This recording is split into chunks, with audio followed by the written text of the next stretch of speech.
with a particular thematic focus on science and environmental change. His dissertation research examines the creation and growth of the US missile range system as a key infrastructure of American settler colonialism and global power projection during the Cold War. And you already raised your hand. Yeah. Edward Goldstein served as NASA's chief speechwriter from 2002 to 2009 and has taught courses on national science policy for the Georgetown University McCord School of Public Policy. So we have a good Georgetown representation in this panel. Okay. His PhD dissertation at George Washington University was a history of NASA's Earth Science program. Tanya Harrison, who couldn't make it today, but who did submit a video, is a director of strategic science initiatives at Planet and a fellow of the University of British Columbia's Outer Space Institute. Previously, she worked in science and mission operations for multiple NASA missions over a span of 13 years.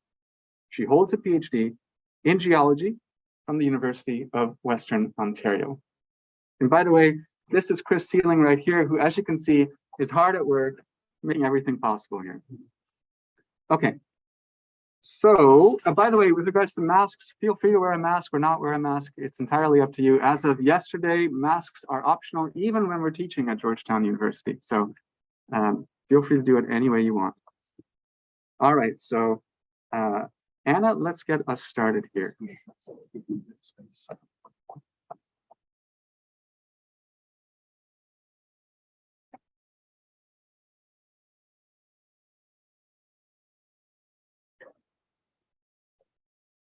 Oh, and when there's a minute left, I will raise this sign. Okay. And try not to trip over this.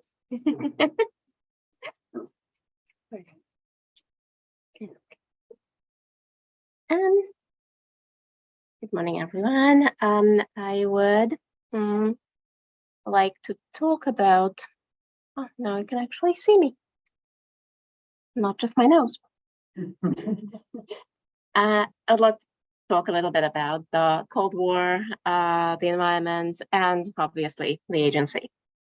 And we all know that NASA actively participated in both the Cold War scientific technological competition with the Soviet Union, and at the same time, the extensive efforts to appease the Cold War hostility for the soul of mankind.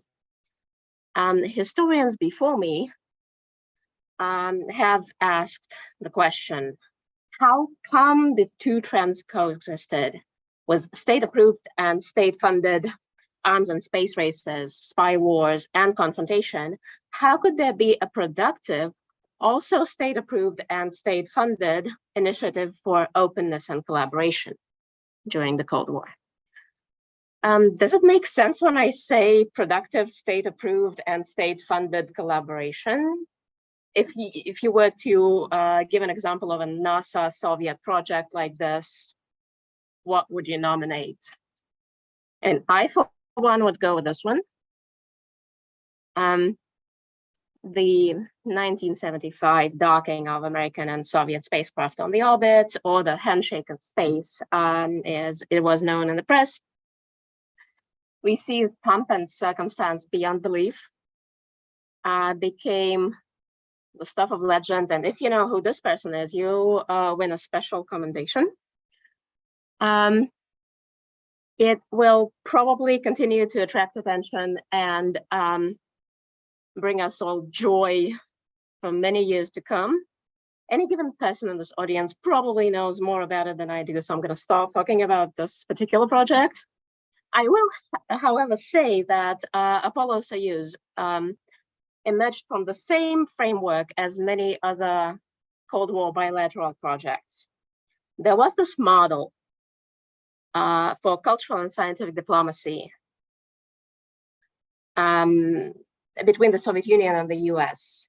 A bilateral intergovernmental agreement would be signed, sometimes at the highest level of political power, and sometimes as goodwill padding for nuclear non-proliferation accords, and a noble cause would be proclaimed, like, say, peaceful space exploration. And then the politicians would lose interest in it to a degree, and the agreement would become a vehicle for researchers to pursue their own interests with governmental approval. These bilateral agreements were curious beasts. They had two lives. Courtesy of diplomatic historians, we know a lot about the political life of these agreements, but our knowledge of their scientific life, of what actually went down on the ground, and our understanding of the people who took part in these initiatives is still quite limited. In the interest of time, I will share one small piece of this much bigger map of how American and Soviet researchers could collaborate. And it will zoom in on the Cold War scientific projects rather than technology or cultural diplomacy, and on environment rather than space systems or other NASA research. I suspect within the NASA community, the space agreement and maybe the science and technology agreement are better known. I would like to throw another one into the mix, the 1972 US-Soviet agreement on cooperation in the field of environmental protection.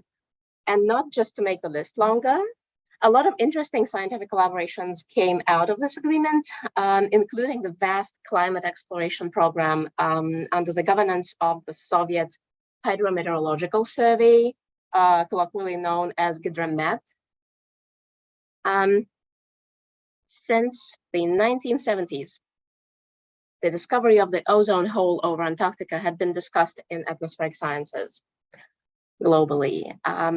The issue required further investigations as questions were arising about the scale of the phenomenon, its potential dangers to the planet and humans, the rate of its growth, and possible natural and anthropogenic causes. It also quickly became an international concern and a matter for environmental law. Is the ozone hole growing? Is it growing because of human activity? Do we have enough scientific data to make a judgment? Do we have international consensus on scientific data? All these questions. So NASA's contribution to this line of research was a data collection project. In 1978, the agency sent the Nimbus 7 satellite for 2 years of measurements with a total ozone mapping spectrometer, also known as TOMS, on board. Simultaneously, a search for possibilities to continue observations and possibly increase the range, accuracy, and quality of data continued. So by the late 80s, Nimbus 7 was running on borrowed time, having surpassed the limits, excuse me, and its technological capacity as well. So this plan emerged to work on ozone measurements with the Soviets. A satellite launched from the Russian north would follow a different orbit, a different trajectory than an American launched one. So it would allow to help fill gaps in the observations previously conducted by NASA. And in terms that I, as a non-scientist, can understand, the project looked like this.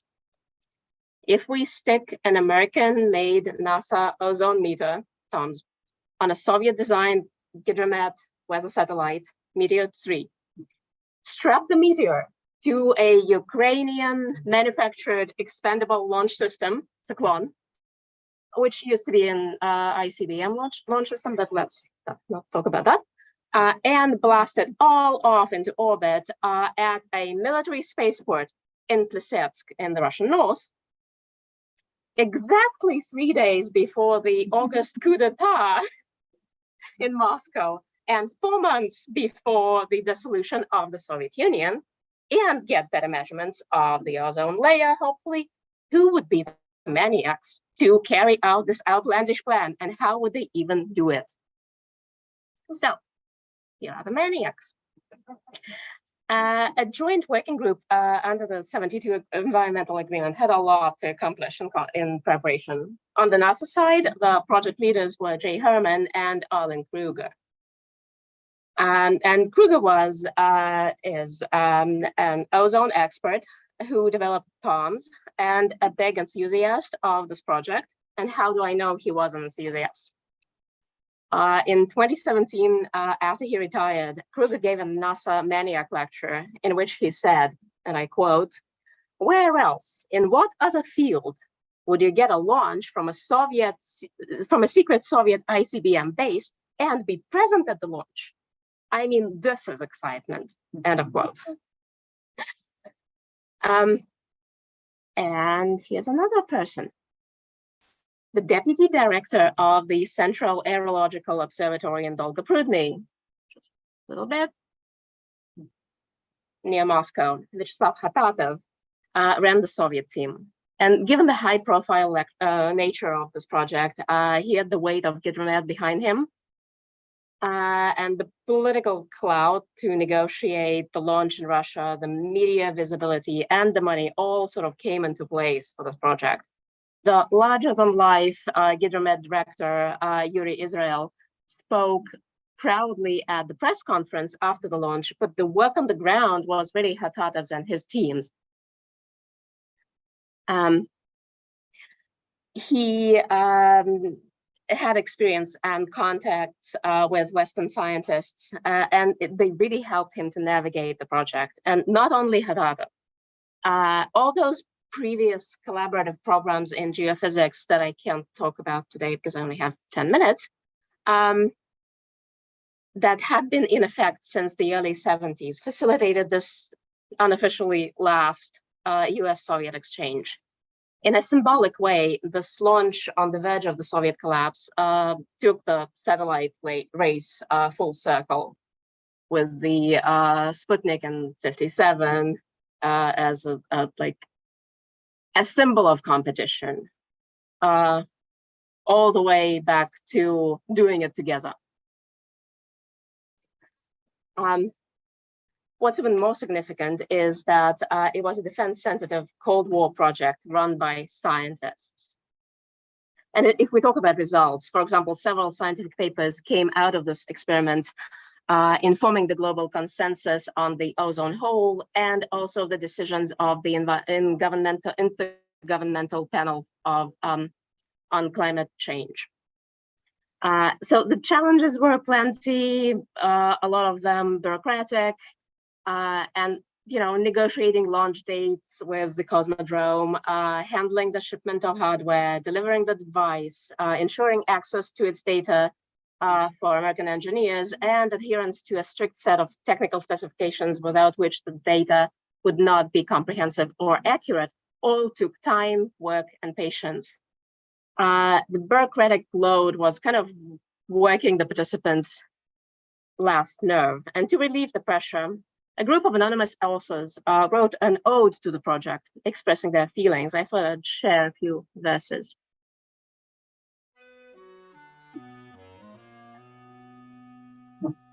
Some people say a man is made out of mud. A poor man's made out of muscle and blood.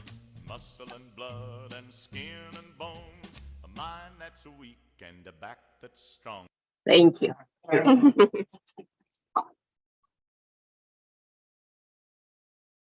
Nice.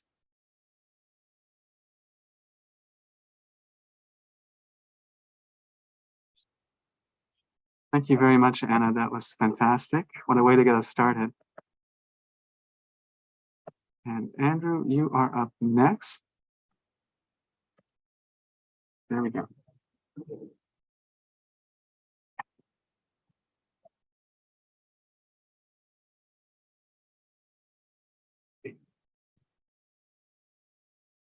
What's this? Okay. Greetings, everyone. I appreciate your time here today.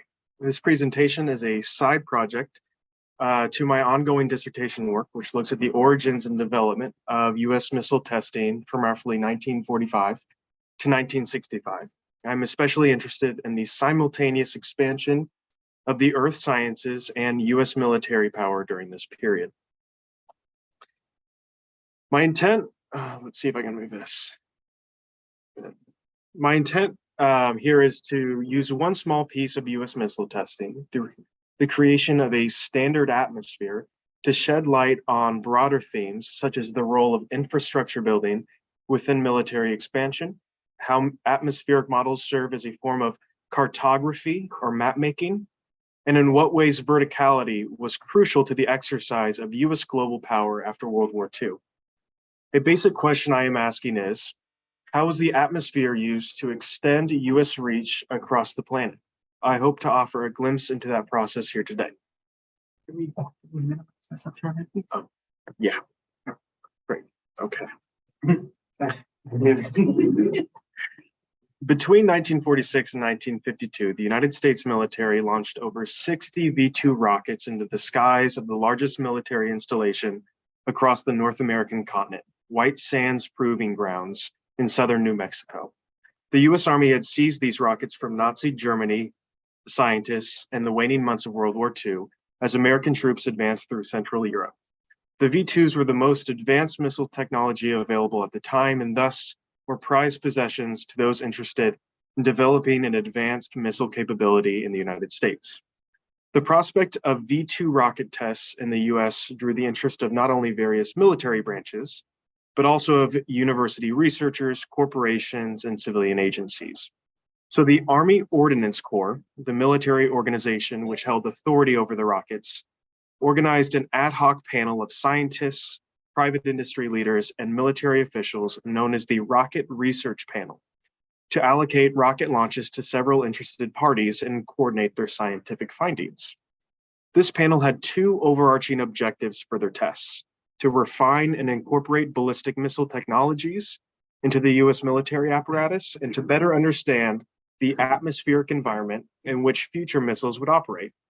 Spanning both of these objectives was an effort to establish a quote-unquote standardized upper atmosphere, which scientists and engineers hoped could map the temperature, density, and pressure of the atmosphere at various altitudes. In cooperation with the Rocket Research Panel, a precursor organization to NASA, known as the National Advisory Committee on Aeronautics, commonly referred to as the NACA, issued a tentative standard model of the upper atmosphere in 1947, reaching 120 kilometers in height. If you look here, these are some of the graphs they included, and their standard atmosphere to the left is temperature mapped up to about 120 kilometers. To the right is pressure. This model, though, was based upon studies completed prior to V-2 launches, including direct measurements at low altitudes from balloon soundings reaching up to around 32 kilometers, and from indirect measurements at higher altitudes through techniques such as sound wave propagation and meteor observation up to 100 kilometers in height. Scientists hope V-2 launches could allow for the best of both of these techniques, reaching an altitude of around 200 kilometers. So if you look here, these are different observation techniques. The rockets offer both at the time, the greatest expansive altitudinal range, and also the greatest range of different components to the atmosphere and instruments that could be attached to the rockets. So they were quite versatile. Ideally, the V-2 launches would either verify or correct the NACA standard atmosphere. The hope was that with a more accurate model, missile design, instrument calibration, and research analyses could positively reinforce one another, benefiting both missile capability and knowledge of upper atmospheric dynamics. Refining the NACA's tentative standard atmosphere proved more challenging than originally anticipated, though. The paucity and difficulty of rocket launches in the early post-war years led official revision of atmospheric standards to be delayed much longer than originally anticipated. But by December of 1952, around the time of the final launches of the V-2 rocket stockpile, the Rocket Research Panel offered up a first update to the NACA 1947 standard atmosphere in the journal Physical Review, entitled Pressures, Densities, and Temperatures in the Upper Atmosphere. This article wasn't intended to be a comprehensive replacement to the NACA standard atmosphere, but it was instead a, quote, representation of the combined results to January 1952, unquote, of upper atmospheric research extending the US standard atmosphere up to 220 kilometers in height, largely, although not entirely, based upon the direct measurements achieved through rocket launches of the remaining V-2s under US custody. So this is the update to the 1947 standard atmosphere. To the left, we have different measurements taken from various organizations facilitated by the Rocket Research Panel in temperature, and to the right, the same thing, but again with pressure. The NACA's 1947 model and its update with V2 data in 1952 presumed that the atmosphere contained no wind, no precipitation, and no geological influences. Time also remained an unincorporated factor. So both of these models assume the atmosphere to be spatially uniform and temporally static. Those involved in the creation of these early upper atmospheres openly acknowledged the limited parameters of their standardized models. The authors of the Rocket Research Panel wrote, "The investigators agree that the mean conditions in the atmosphere above about 40 kilometers very poorly represent the conditions at any given moment. Changes between daytime and nighttime conditions in temperature, pressure, or density in the upper atmosphere have not yet been firmly established, nor have correlations with solar phenomena, aurorae, terrestrial magnetism, or ionospheric activity. Seasonal effects are also not evident in the rocket material." So how should we understand the functionality of these models? And what do they tell us about the intersection of earth sciences and military expansion in the post-World War II world? First, I will speak to their function. When I describe the components of these standard upper atmosphere as limited, I do not mean to say that they lacked a purpose. Instead, my emphasis is intended to highlight their use as a cartographic tool rather than a meteorological one. By this, I mean that the standard atmospheres served as a kind of vertical map to help military vehicles transit the upper atmosphere, to let these vehicles know where they were and how to most effectively operate. So returning back to this in a sec. Second, I argue that the concept of infrastructure building is crucial to understanding the relationship between US global militarism and the development of earth sciences in the post-war world. I see the V2 rockets, the instruments which collected and transmitted data, and the standard atmosphere models as components of what I call a militarized aerospatial infrastructure. At first glance, these objects may appear rather mundane or lacking any specific political or military function, but it was precisely their multifunctionality that created a system of knowledge production in which military objectives were the logical base, even if their operational relevance were not obvious or immediate. Furthermore, the function of these maps became apparent when we begin to look at who is funding them and what they hope to do with them. So all of these different organizations that are involved in plotting these measurements for the 1952 update are either Army, Navy, or Air Force branches, organizations within any of those three branches. What we see here then is that in an era marked by inter-service rivalry, all three military branches actually coordinated quite effectively in the creation of an emerging aerospatial infrastructure. Thus, I believe that these standardized models of the atmosphere offer an insightful window into the nature of US military expansion vertically into low Earth orbit. I plan for my further research to analyze how the construction of this infrastructure enabled a global reach to US state power, a reach which necessarily involved a three-dimensional perspective, sprawling outwards across new landscapes such as White Sands Proving Grounds, and upwards into high aerospace. Thank you.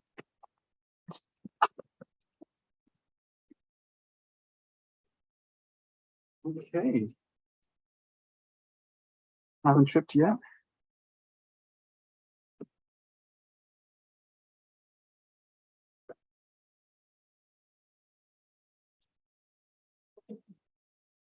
Is it okay to just put this here?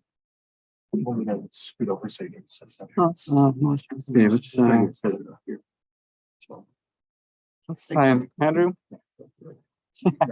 maybe scoot a little bit. All right, there we go. Super, thank you. Well, good morning, everyone. It's really a. No, okay. That's gonna be all right. There we go. Presumably you're somewhere. Good morning. It's a pleasure to be here, and thank Dagmar And Andrew, Anna, and Tanya, real pleasure to be here with you. Miss not having Tanya here because I saw on her website that she was inspired by the Magic School Bus towards the solar system to be for her career. And I know my 5-year-old Renan's at home who loves the Magic School Bus, so he would have loved to have met her. My presentation is based on my PhD dissertation at George Washington University, and the opportunity I had as NASA speechwriter to be very close to the NASA Earth Science program. And one of the helpers with my dissertation was the great Dixon Butler, who's in the first row here, who probably has forgotten more about the history of NASA's Earth Science program than I'll ever remember. So Dixon, great to see you. It is an important program in NASA history. The NASA Earth Science program and what I studied represents a big science project with 18 satellites, the Earth Observation System, 80 instruments, crucially 24 key measurements of the changing climate, and the development of a massive data system, the EOS, Earth Observation System Data and Information System, which kind of revolutionized how we integrated data into science, as well as the development of a generation of earth scientists who were very used to very interdisciplinary processes for the first time. It actually had a major impact on how universities taught earth science. And NASA was present at the creation of all of that. But when we talk about the creation of the space age, we go back 65 years ago next week to Sputnik. And it is important to note that the International Geophysical Year, in which Sputnik was the big development, was designed in part by James Van Allen, the University of Iowa atmospheric scientist, who represented a strain of debate over the history of the NASA space program, which said we are emphasizing human space flight too much, and we ought to take a look at the science. And that is part of one of the themes that I saw in the history of the NASA Earth Science program, the difficulty of getting on the agenda. So it took NASA a while to get there. But let me remind you, for those who think that NASA space is just about human space flight, when John F. Kennedy gave his famous speech declaring that we should land a man on the moon and return him safely to Earth within this decade, he also said, and this is forgotten to history because it's not in the news clips, I propose an additional $75 million, of which $55 million is for the Weather Bureau, which will help give us at the earliest possible time a satellite system for worldwide weather observation. And Kennedy went on to say, for all of you who lived through the last 4 years and seen the significance of space and the adventure of space, no one can predict with certainty what the ultimate meaning will be of the mastery of space.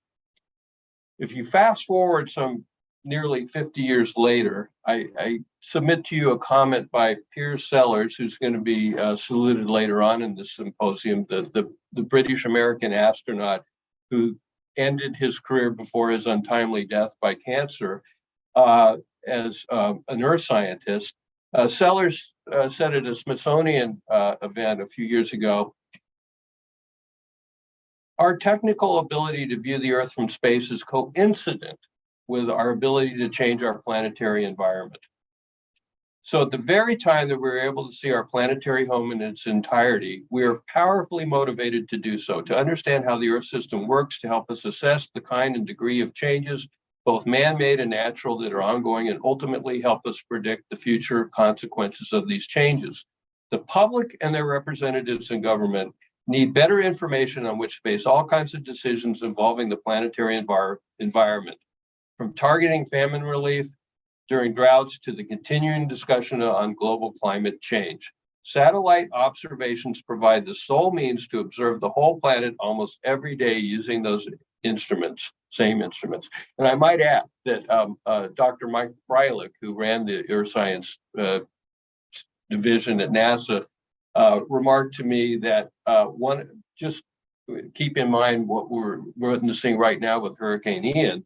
The human race has never had an image of a complete hurricane's cloud patterns before we had the satellites up there. It's that profound and that important.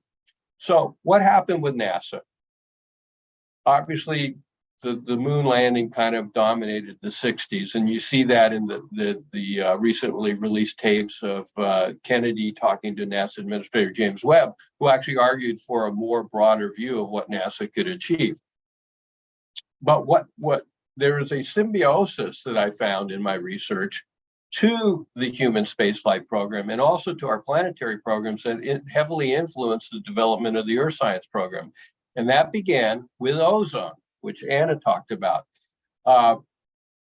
In the early 70s, when NASA was proposing the space station, it was determined that aerosol emissions from the space shuttle main engines may harm the ozone layer. So NASA and its administrator, James Fletcher, decided to mount a program of research into ozone. And that was very instrumental in NASA then pivoting to research on climate. In fact, Jim Hansen, the director of NASA's Goddard Institute of Space Sciences in New York City, told me that the way the greenhouse effect came up was in the 70s, there was a hypothesis that humans might affect the ozone layer. I was interested in that problem because if you change the ozone, you could change the climate. I decided to propose that we take a computer weather model and convert it into a climate model and use it for that problem to see what the effect of ozone changes and what is in the effect of the other changes, and got NASA to identify as an agency to address the stratospheric problem. This gave us an opportunity to propose to NASA that we would make this climate model. When I became director of GISS in 1981, I decided to make our focus on climate change. And they did indeed from there, and they developed the first global circulation model using data from satellites as well as ground and airborne observations to make a model that really did make the connection between the human-induced carbon emissions and the rising temperatures of the Earth. Hansen went on later to make a very important testimony to Congress in 1988 to the U.S. Senator Tim Wirth from Colorado committee on science, where he said, based on these climate models, which NASA pioneered, I'm 99% certain that the climate is warming as a result of human causes. And then he later told the press, we've got to stop waffling on this matter. That was a moment of inflection that changed the entire public debate on climate. So when NASA got involved, heroes like Shelby Tilford, who ran the science enterprise, leaned on, were very inventive in saying, we got to get the Earth scientific community together on this because we're going to lose our lunch to the planetary people, the astronomy people. And he got Francis Bretherton, an atmospheric scientist who chaired a committee, to develop a comprehensive plan for Earth system science, therefore integrating the entire fields that the scientists were studying in. At first, NASA's program suffered from giganticism. They wanted to have large Earth orbiting platforms tended by the US space station in polar orbit, which was nigh impossible. But they got around to downsizing the program. Chris Scalise, who now runs the National Reconnaissance Agency, was instrumental in the design of the near simultaneously orbiting smaller satellite platforms that enabled them to mount this comprehensive effort. And it was important because NASA at the start of its program always pioneered new Earth science technologies and offloaded them to operational agencies like NOAA with weather, or with the Department of Interior with Landsat. But here they decided, yes, we're going to take upon this big scientific research program on our own. They made it fairly big, and they made it work over a 15-year period. They got the measurements for the most part, and it's proved to be one of the most highly successful and influential for public policy for the first time NASA programs. It is very significant. Thank you very much.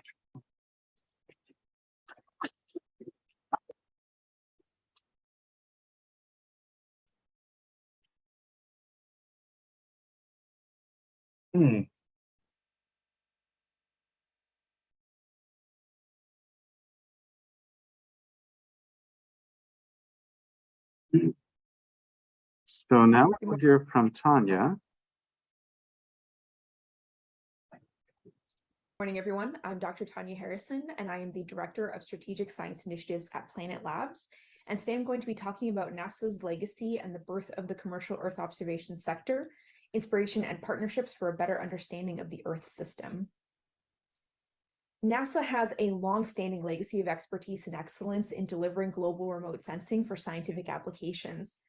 Inspired by the capabilities of missions and programs like Landsat, MODIS, GOES, and more, this legacy has helped to spawn a diverse commercial sector building on NASA's strong foundation. From aerospace companies building satellites that operate across the electromagnetic spectrum, to data and analytics companies deriving insights from both public and private data sets, this sector is growing immensely. And Planet itself was born of NASA Ames. Two of the Planet co-founders, Will Marshall and Chris Boshozen, started the small spacecraft office at Ames, and through this launched PhoneSat as a test of using commercial off-the-shelf parts in space, demonstrating that technology that wasn't specifically designed for a space environment could function in low Earth orbit. This then became the inspiration for founding Planet with fellow Ames researcher Robbie Shingler. And now at Planet today, NASA data is critical to our imaging pipeline in a number of ways. We use MODIS data in our atmospheric correction pipeline for our PlanetScope data, with our SkySat data, and previously for some of our older PlanetScope products, we used EO Hyperion data along with Sentinel-2, and our radiometric calibration process that we used for our older Dove satellites and the RapidEye satellites used simultaneous crossovers with Landsat 8 data. We've also created data fusion products where we combine PlanetScope data with Landsat and Sentinel-2 to create a sum better than all of the input parts. So through this, we can create cloud-free, gap-free mosaics of different places in the world where we get surface reflectance data that we can use to then compute things like NDVI. So you're no longer distracted by the noise in the data. And this is a really unique way to leverage the best of both EO worlds. You have these expensive, exquisitely calibrated data sets that have provided this really strong time series over the last few decades, combined with the agility of the commercial sector to basically build supplements on top of that. So you can create something with all of these together that's better than the sum of its parts. If we focus on the science aspect, we all know that Earth is in the midst of a climate and biodiversity crisis caused by widespread habitat destruction and a global economy still reeling from the worst pandemic in a century. But working in tandem, NASA and the private sector can help to address these critical issues. And one of the main ways that NASA has helped to enable this recently is by having data sets that the research community can use alongside commercial data. We've seen research in areas ranging from water quality to agriculture to monitoring natural disasters and change over time. And scientists have been able to do this through programs like NASA's Commercial Smallsat Data Acquisition Program, or CSDA. This program was established to identify, evaluate, and acquire data from various commercial providers that support NASA's Earth science and research application goals. Earth science research and application goals. This program was initiated in 2017 as the private sector small constellation satellite product pilot project, of which Planet was a part. And it helps to strengthen public-private partnerships and creates an excellent pathway for thousands of scientists to gain access to new state-of-the-art data alongside NASA's exquisitely designed and calibrated missions. To date, the NASA CSDA program has spawned over 100 publications and conference presentations using Planet data alone. There are other commercial providers that are part of CISDA as well, including Spire and Maxar, and they've also spawned publications through those access pathways as well. Some of the research that we've seen through this program using Planet data alongside NASA and European Space Agency data has been specifically looking at the impacts of climate change on the Arctic. This group out of NASA's Goddard Space Flight Center, led by Rajeshri Tridata, looked at PlanetScope, SkySat, Sentinel-2, ICESat-2, and Operation Icebridge aerial data to track the melting of the Greenland ice sheet over the course of summer 2019, which was a particularly intense melt season. For this, on the Planet side, they tasked SkySat coverage every 4 days or so over the specific AOIs that they were interested in.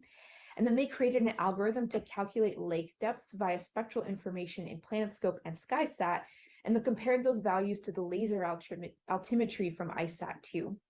They found for the Planet data, the calibration was imperfect, but the data availability was high. So there you have that combination of data availability with exquisitely calibrated data from sources like NASA. And this is what those SkySat views of the melting ice sheet looked like over this very fine time series between April and September of 2019, where you could see not only these melt ponds forming, but streams moving away from them as well. Another paper that came out of work combining public data with Planet data through the CISDA program was the Chamoli landslide that occurred in the state of Uttarakhand in India in February of last year. This flood killed dozens of people and washed away a couple of hydroelectric power stations. And the initial reports suggested that a glacial lake outburst flood triggered this landslide. But Planet just happened to capture images 27 minutes apart as the doves were flying overhead and caught the landslide as it was happening. And we were able to actually figure out what the culprit was of triggering this flood by going upslope and looking at this pair of images. Scientists were analyzing these images within hours of the landslide with a coordinated response at Planet to task high-resolution SkySat imagery. And this is what the SkySat imagery looked like. So from this, it was very easy to see where the landslide occurred. So you actually had a glacier attached to the slope of this mountain here that detached, fell almost 2 kilometers straight down into the valley floor, and essentially melted instantaneously from the heat of friction, and all of that water mixed with the debris in the valley floor and then ended up flowing down slope. From this work, an article came out in Science in June of 2021 when this flood occurred in February of 2021. So creating a paper this quickly, getting it through with 51 co-authors through the revision process and getting it published is an absolutely impressive feat. And a number of these 51 co-authors were accessing data through the NASA CISDA program. So NASA's Earth observation legacy has benefited the commercial sector in so many ways to create a really beautiful partnership for understanding the Earth system. NASA's technological and scientific developments inspire the commercial sector to imagine what is possible. NASA also provides consistent, exquisitely calibrated data, which gives a critical baseline for calibrating commercial data sets. And programs like NASA's Commercial SmallSat Data Acquisition Program enable broad access to commercial data sets for the research community who might not know how to gain access to these data sets otherwise. And so hopefully I'm speaking on behalf of the larger Earth observation sector on the commercial side by saying thank you, NASA, to everything that you have done to help create this thriving EO sector and getting this data access to researchers so we can truly understand our planet. Thank you. Yeah, too bad that Tanya couldn't join us, of course, in person. That would have been fantastic. Next time. Okay, so we have actually a decent amount of time for questions. And with that in mind, maybe you will allow me to ask the first one. I found it so fascinating because we're all talking about Earth monitoring, right? But we're all talking about different entities doing it, right? NASA, the Soviet space program, the DoD, right? Private space industry. So I wonder, how are these entities doing it differently, right? Maybe it's a broad question. Maybe you could all comment on that.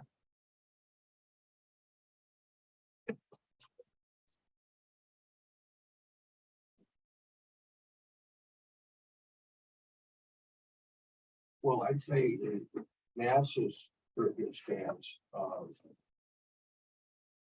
it really was a challenge for them to figure out that, hey, we can do this, and it does, that we don't just have to do the development and offload it to an operational agency that's important to our mission and vision.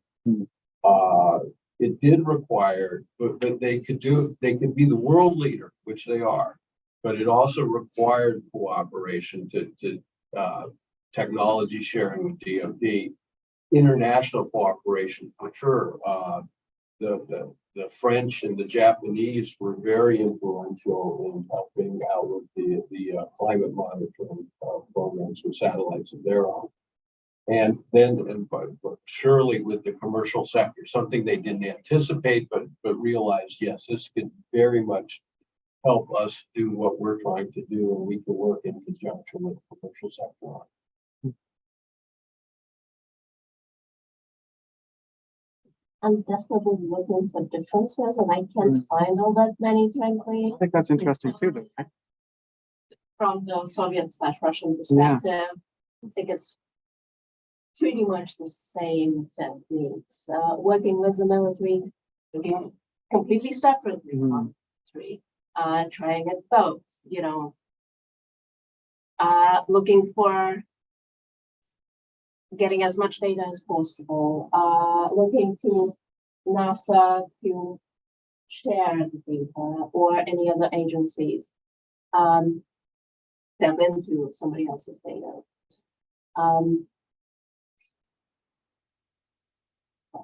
It's pretty much, it's very small.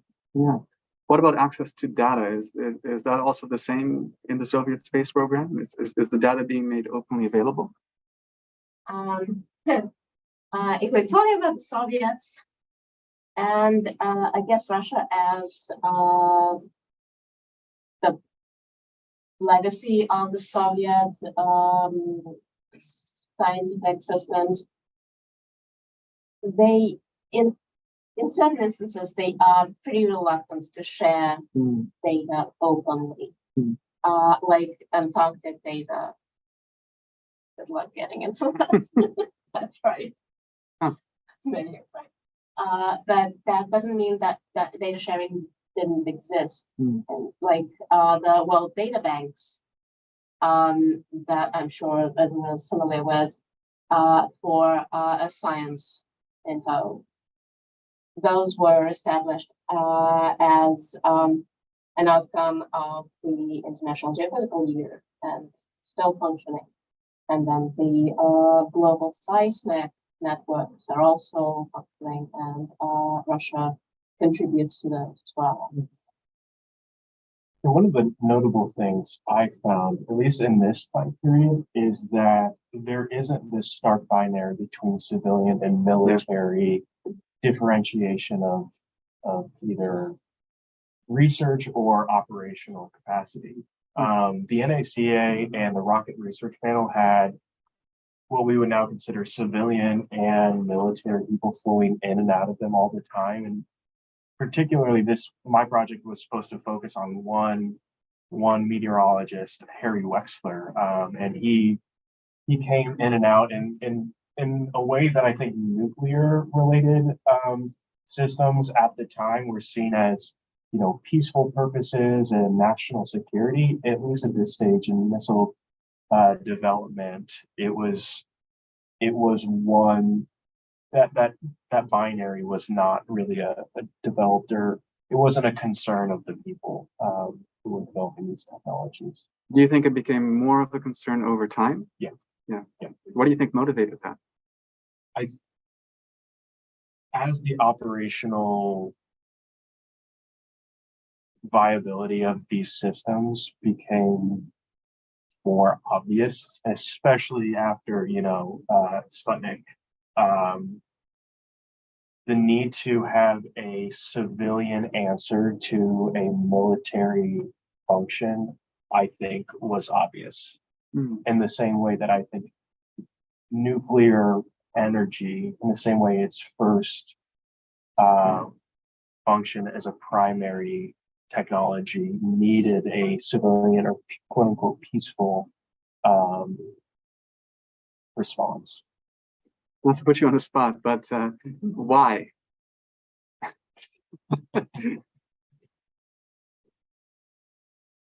I mean, the cynic in me says to justify the military use. You know, if you want to see a technology is not fully as a coercive or hegemonic technology, but if you want a public to you know, view it as something that also has potential progressive qualities, you need it to be something more than just a military tool. Yeah, I think this is interesting because I think this highlights maybe a kind of different focus of your work versus some of the speakers that we've heard. Yeah. I wanted to I mean, mention try and move one this other here. point about NASA's relationship to the military and other agencies. Now, the Earth Science program has always been somewhat constrained by budget limitations. It's 1/10 of the NASA budget, roughly. The initial Earth observation system was supposed to be 17 billion. That got cut down for the first 10 years. That got cut down to 7.5 billion almost immediately. It did survive, whereas the George Herbert Walker Bush administration's proposal for a 400 billion mission to Mars was not approved by Congress. So they were smart to downsize. But as part of the downsizing, when they faced what happened after the first generation of the EOS, they needed to offload some of the costs. So they entered into a partnership with the DOD and NOAA to put instruments on what was called the NPOS, the National Polar Orbiting Satellite System, which was an unwieldy project that was poorly managed. So that was not a success. I was very much involved with NPOS and other things. How do the different communities interact and do this? I think NASA and NOAA have worked out a pretty good relationship. NASA, and at its core, NASA's a techno agency. But as Ed already took, we built up a science component. And from the NASA perspective, NASA and NOAA get along pretty well. NOAA probably has a little different impression, but we are a community, our scientists are interchanged and engaged. DOD runs things in a very different way. Their requirements are institutionally developed. You know, they have people looking at hydrology from driving tanks or whatever purpose. They write requirements. It gets filtered up through a highly formal system, and then they go build something. Now they have more money. They build more often. They get a lot of stuff done. In NASA world, our requirements come from the community, and it remains an interactive process. That was part of what caused NOAA problem. That was part of the problem. I mean, not NOAA, NASA and DOD. But our requirements process is interactive, dynamic, and people like Chris Scalise, who we mentioned, managed a program. NASA had a culture saying, yeah, you wrote this requirement, it's really got to be better. And the scientists had the ability to say, yeah, we can give up on that. DOD compartmentalized. Right. And so the technocrats ran. So that's a fundamental problem in doing it. The other area we can touch on, and I will touch a little on mine, is USDA, where we tried to do this and it basically failed. Okay. And as far as I know, USDA is a passive customer to NASA technology, but no longer engaged.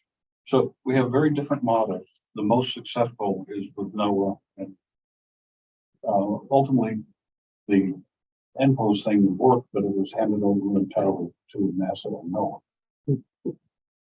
If I would just comment, the Earth Science program has been pretty much bring in and keep its military and whatever's under wraps. And the reason was we wanted worldwide cooperation, and we couldn't get it diplomatically. We'd had a large presence of military objectives, so the military stuff that might have existed, you know. And we certainly benefited from huge amounts of DoD investment in remote sensing technology, but you know, keep it well out of the picture so that we collaborate globally. Right. Oh. Interesting. And that I guess was not as much of a requirement early on in the space age, you would say, right? Yeah. And maybe that's one of the things that's different too. Yeah, go ahead. Yeah, so I wanted to point out one area of recent cooperation, improved cooperation between the DoD and NASA has been the Space Test Program, which I guess is now run jointly for NASA and Space Force, where NASA can provide instruments to these essentially rideshare type things, missions that either go up on their own satellites or go up to the ISS.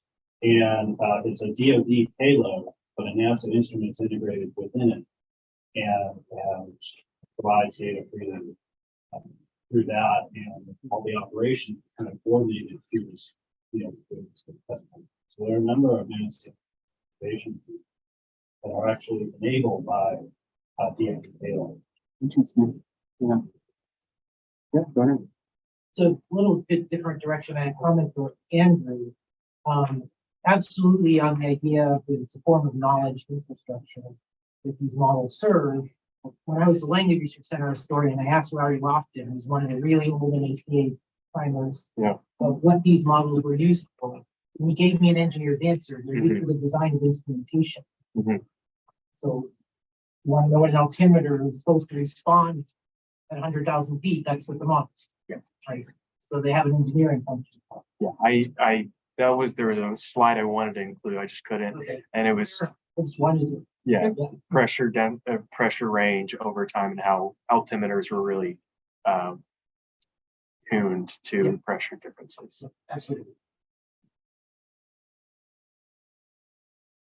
I was wondering if you could speak a little bit, sort of broadly about how the political cooperation activities and collaborations, especially, you got these early 1970s ones, then they tap in, and then it seems like everything, the other examples are post-perestroika, right? Is there a freezing from like the invasion of Afghanistan to Gorbachev, or is there still continued collaboration in that period? That's just something I've been thinking about quite a bit the last couple of years. And I see two different patterns. The challenges typically come from up top, like when there's yet another break in communication, diplomatic communication at the levels of Cold War politics. Something would be sent down to like collaborating parties to say, hey, let's just cut it out. Like after the invasion of Afghanistan, the State Department was on fire about collaborating with the Soviets. They're like, no, stop everything. But the other sort of undercurrent comes from bottom up, and the marvelous thing about it that scientists have more decision power, more wiggle room than we might think to respond to political challenges, and either run with them and say, oh, okay, we're dropping everything, we're not going to, or just sort of quietly carry on the collaboration.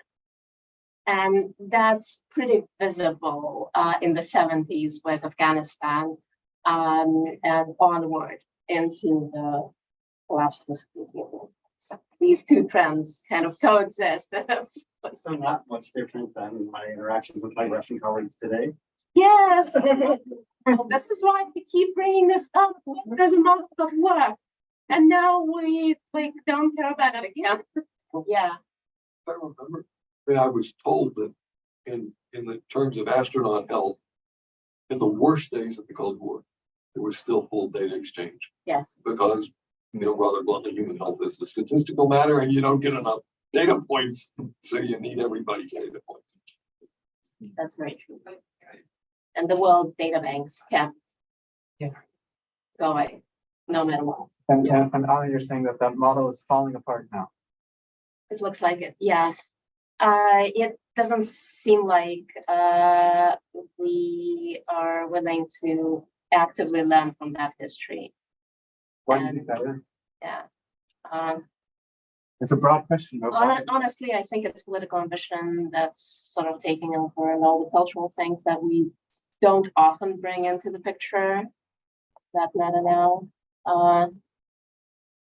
There is looks like there's a rift between Western and current Russian scientific communities, which is very similar to what happened in the Cold War, only we could have like not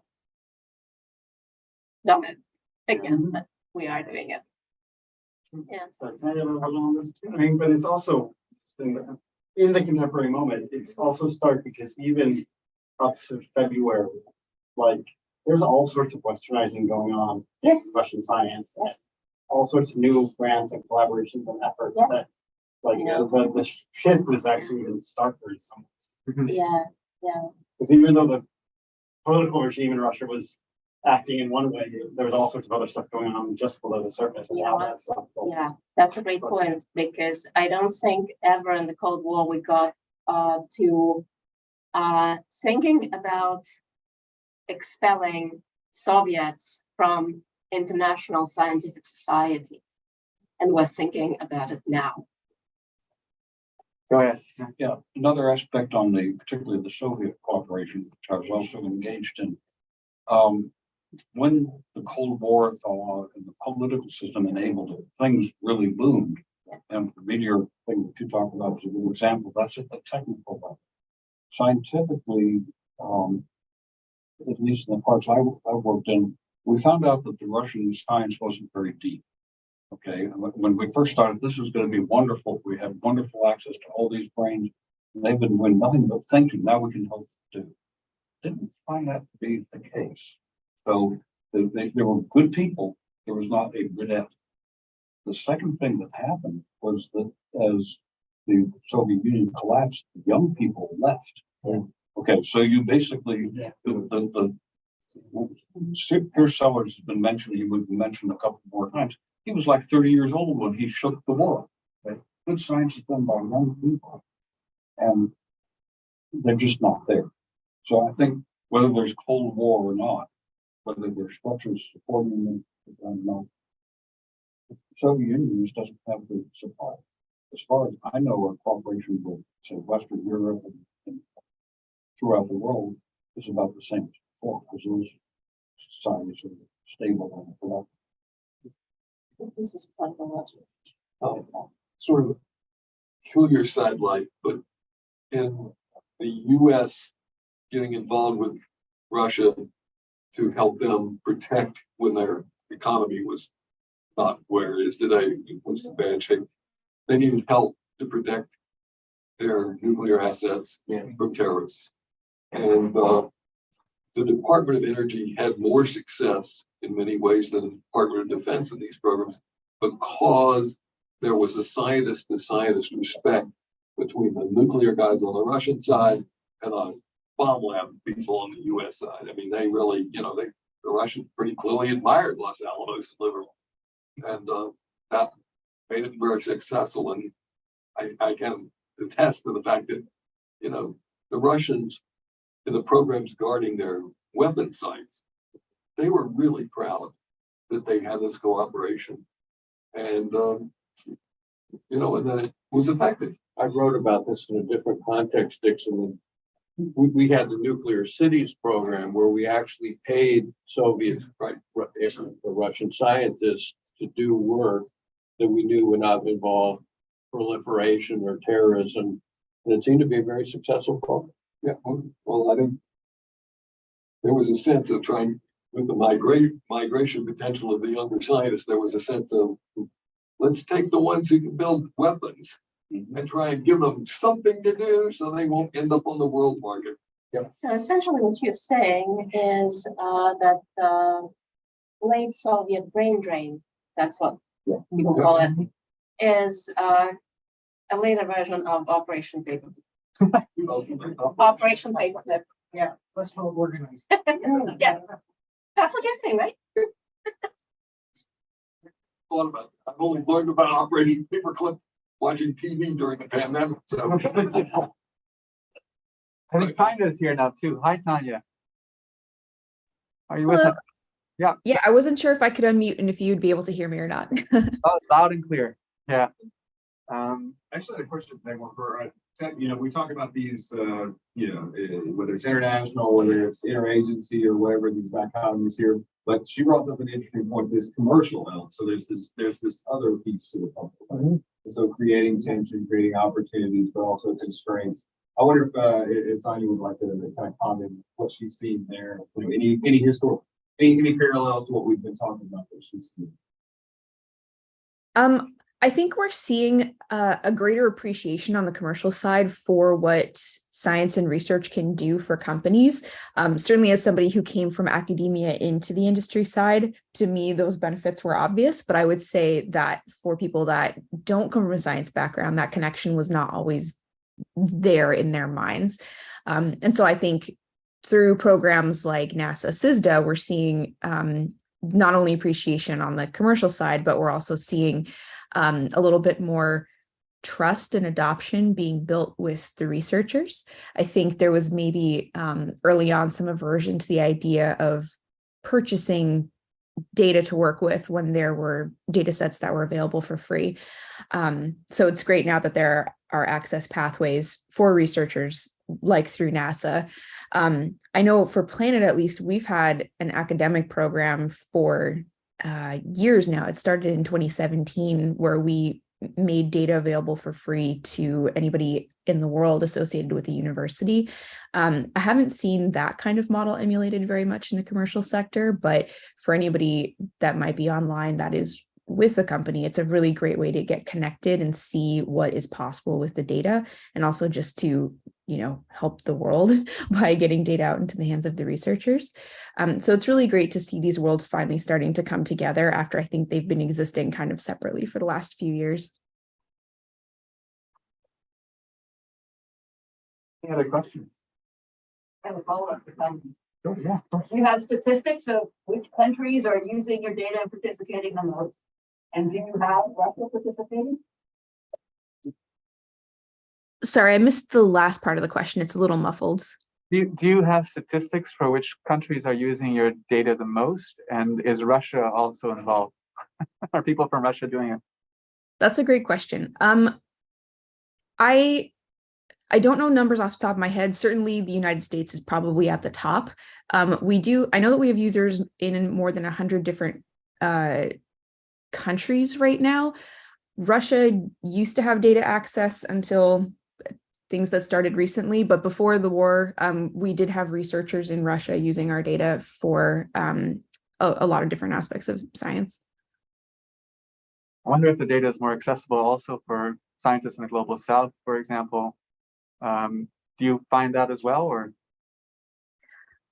So we've been certainly trying to find ways to make the data more accessible in places like the global south. Obviously, internet connectivity is a huge issue in certain areas. It's just hard to consume large amounts of data if you don't have access to that kind of infrastructure. So we've been looking at things like, how can we put our data into platforms like Google Earth Engine so that anybody can use it if they can at least access that platform, but never have to have a pixel be downloaded to your machine. And we're making active pushes to try to increase awareness in specifically right now, South America and Africa, so that people know that this is a resource that is available to them. I think there was a hand up over there. Yeah, go ahead. Yeah, I have a question for Andrew, but it's related to your talk and not much of the rest of this conversation, but you talked about the standard atmosphere. When or if has there been a follow-on? I mean, is there a standard atmosphere? And we know that it's spatially dependent. Right. So I just wondered if you had followed through on your research. Yeah, and if I could have gone on for another 10 minutes, I would. So yes, and I should say also, in terms of, we've been talking about international cooperation, up until about 30 kilometers, there was, at least established around 1952, an internationally recognized standard atmosphere. Above that is where the United States was building out its own infrastructure, its own data to come up with its own atmosphere, because above about 30 to 40 kilometers, you don't have much at the time commercial utility for an upper atmosphere. It is military rockets being sent up. But so in around 1956 to 58, there was collaboration between the Air Force Weather Bureau and emerging NASA by 1958 to finish a official standard atmosphere that measures up to, I think, 200 kilometers. And that gets revised again in 1962 and then in like 1976. And I believe the standard atmosphere used up, it might be 400 kilometers now, is at least based off of the 1976 standard atmosphere. Obviously, more components than just temperature, pressure, and density are included, and it becomes more complex. But that continuity between military and civilian entities, I guess the rigidity in what a military and what a civilian agency is becomes more stark. But that development continues throughout the further iterations of this atmosphere. A different aspect about it, just occurred to me, is the standard models for propagation of infrared radiation through the atmosphere. Yeah. And I have no idea if they've been upgraded, but basically they got coded and everybody used them, civilian and military, and they kept using them and using them and using them. And so basically it became, admittedly, it's not what you think of as a standard atmosphere, but in effect, it was the standard atmosphere, and that got embedded in everybody's models. And I don't know if that's still true or not. I don't know if it's ever been changed. It was like a Y2K problem. Nobody wanted to risk changing it because the model had been used so much that all the users had found all the bugs. Infrastructure, you know. Well, yeah, but it's also how to say it. When this piece of software gets used by a lot of different users over a long period of time, it becomes very hard to change. Simply because it's, the cost of creating new bugs. I also know that different standard atmospheres get developed. So based upon where missiles are being launched. So there's a site out in the Pacific, an island called Kwajalein. Yeah. So there's a standard atmosphere based upon that specific space. But it is interesting in these early years, it was meant to be universal. It wasn't meant to be specific to white sand proving ground. So that in and of itself is interesting. Right. Look, we did a lot of modeling ozone depletion in the early days with only the vertical dimension. There was no taking into account the longitudinal variations, etc. Oh my God. we knew it wasn't so good, but it was a big deal to go to 2 dimensions. Right.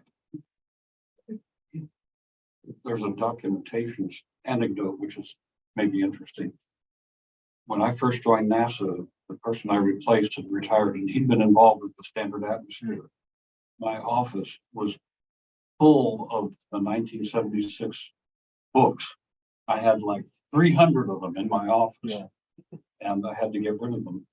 And so I sent them to storage. And I have this image from, the Indiana Jones. I'm somewhere somebody is still preserving those 300 copies of the standard atmosphere. There you go. Eat your heart out. Oh, right. Well, of course, it's a right on memory. Right. Any more questions?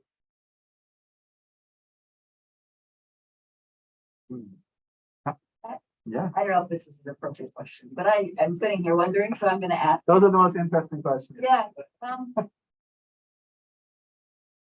It hurts me to hear that the scientists are being cut off now, in Russia. And so I'm just wondering if, is there anything that doesn't,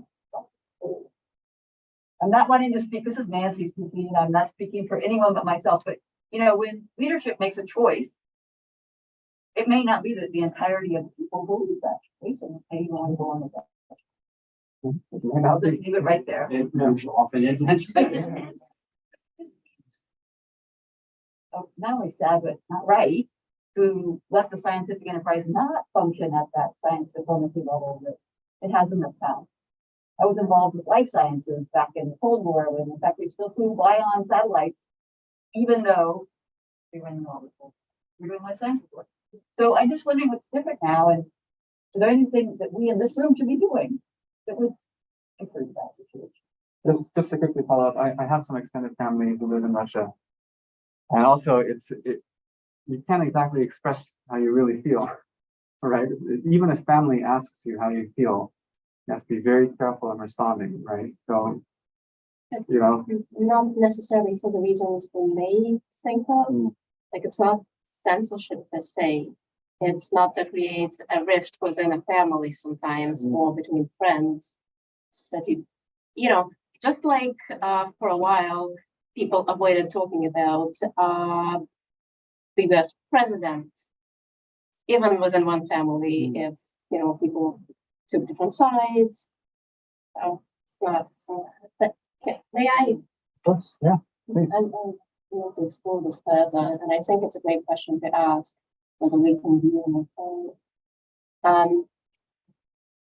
I think one of the cultural twists of the current situation is that we can tap into past experiences sometimes, because a lot of the people now don't have those past experiences. They have to reinvent their opinions, their point of view, what they want to do now based on their personal situation. As they say, am I brave enough to continue to collaborate with whoever on the other side? Like, where do I stand? Can I do it? Is it safe for me to do it? On both sides, by the way. Like, look, if the leadership of your institution is saying no on the American side, am I doing it, or am I facing some sort of repercussions? It comes down to individual choice at this point, I think, a lot of it. And because we've sort of lost this science diplomacy model by now, it's harder to navigate. How? Say, is there still some stuff going on in the whole pandemic related world? I don't think it's an issue anymore. Well, because we're not seeing very much human to human contact, I guess, but I can make one, this is really bizarre comment. I do notice on Ancestry.com when it flags me, flags some third cousin or something. Increasingly, when I check, the third cousins are all in Russia. I mean, so there's clearly some uploading into the genetics databases going on. So I have a comment and a question. My comment is, I've had an ongoing collaboration with the Institute of Science Party for so a place of Siberia, with force measurements, and this work has actually been going on since 1991, where they're trying to foster post-Soviet NASA connections. So I think it was 2013, we're starting to go and pull out data again, but we got a notification from the State Department saying we had to stop all collaborations with Soviet institutions, or not Soviet, sorry, Russian institutions at the time. And it took until 2015, I think, for the State Department to suddenly say, okay, you can rejoin, officially and cooperate with your institution. So we were finally able to go back into the field in 2016. But we continued publishing and using Gmail, for example, just to continue the relationship with our colleagues. And now I haven't got a notification from State Farm saying cease and desist. It's just more a case of we keep this, on the DL just to keep the collaboration going. Has there been a notification? Because I've talked to some of my journal colleagues, they've been told that they have to cease and desist. But I haven't heard anything from the State Department or the NASA headquarters. So I guess we're in this gray area. Sort of parallel to this, speaks of geopolitical rivalries. So there's restrictions on asking Chinese colleagues. So you have bilateral interactions. So I can go talk one-on-one with Chinese colleagues. So similarly, I can't go download some data from Chinese server from their weather satellites or whatever. I can analyze it. So there are these other levels of restriction involving other countries as well, such as Russia. That's very true. In Colombia, there's still some exchange on the internet with space. For now. Well, give it another year. Well, No, seriously, that's lots of chance to come home. yeah. I think right now it sort of boils down to institutional choices in the States.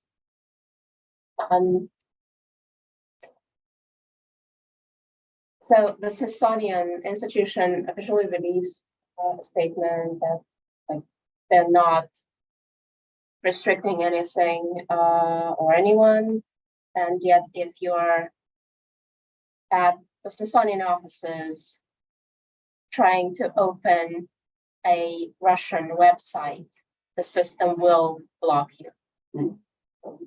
You cannot open. I tried. If you're on the Smithsonian network,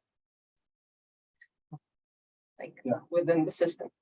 I think it's important for us to know that we do a lot on our side to impede things, and that what's not always obvious.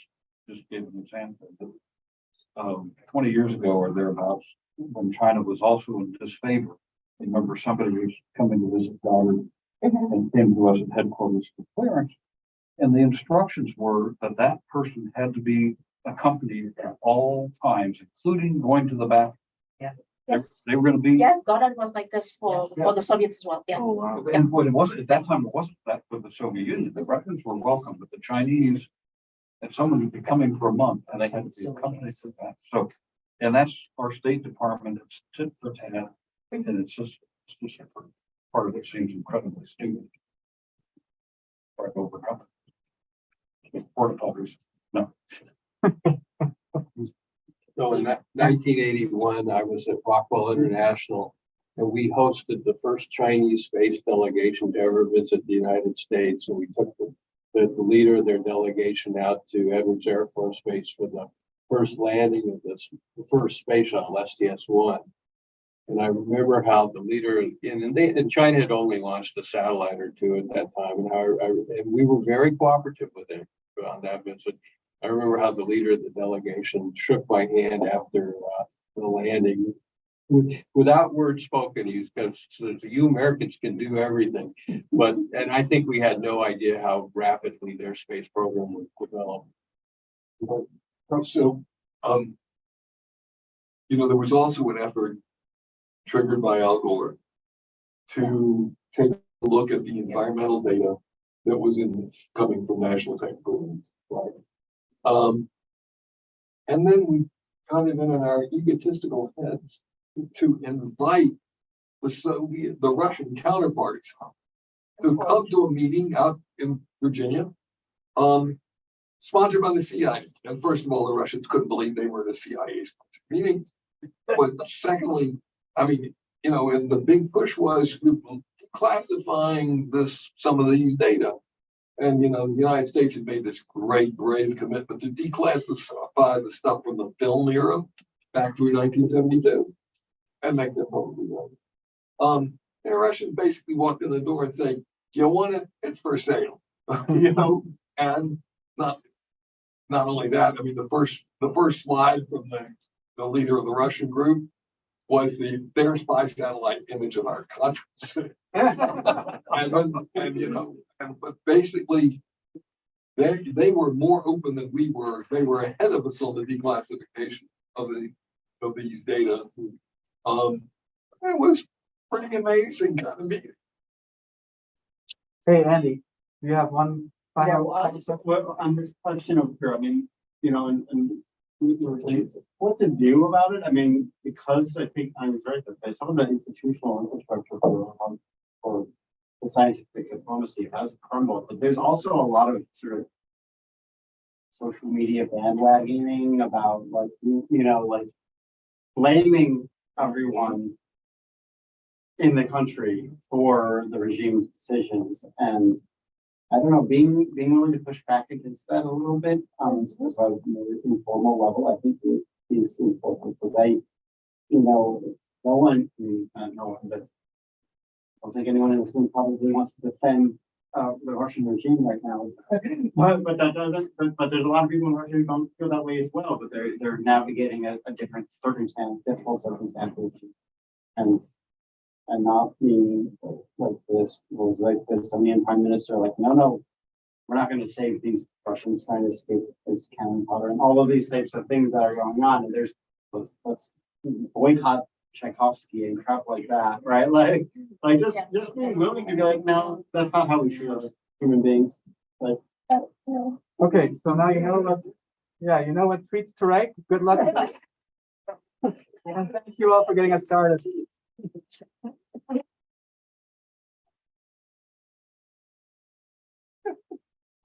think there's like 4th of July celebrations, but they can find one. What's the next record again? It begins in, what is it, half an hour? The next record begins? Yeah, half an hour, I think. Half an hour? Double check. 15 minutes, yeah. Yeah, now you're right. Yeah.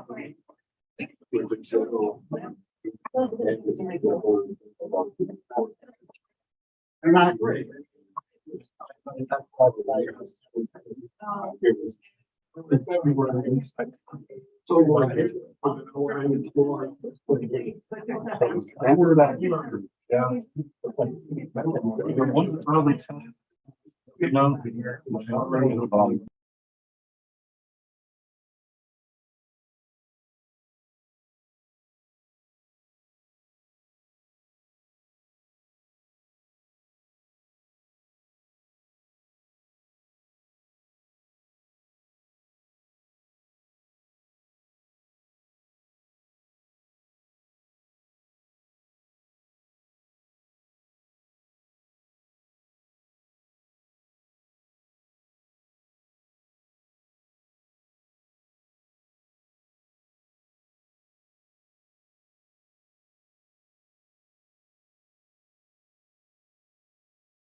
I apologize because poor Larry is on there wondering what we're talking about, I think. So Larry, I did introduce you. I apologize for not having you on or off mute while we were doing the introductions. But we're going to get started with Chris. He can come up and do his presentation. You've got about 10 minutes. Yes. There we go. And I'll give you a little bit of a warning. There you go. Might run 12 minutes. Thank you for the introduction. It's really a challenge to talk about 50 years of Lancet history in 10 minutes. So I'll try to stick to some high points. There's a box over the slide. Should I leave it or Jennifer? Yep. Oh, sorry. Yeah, it won't show up.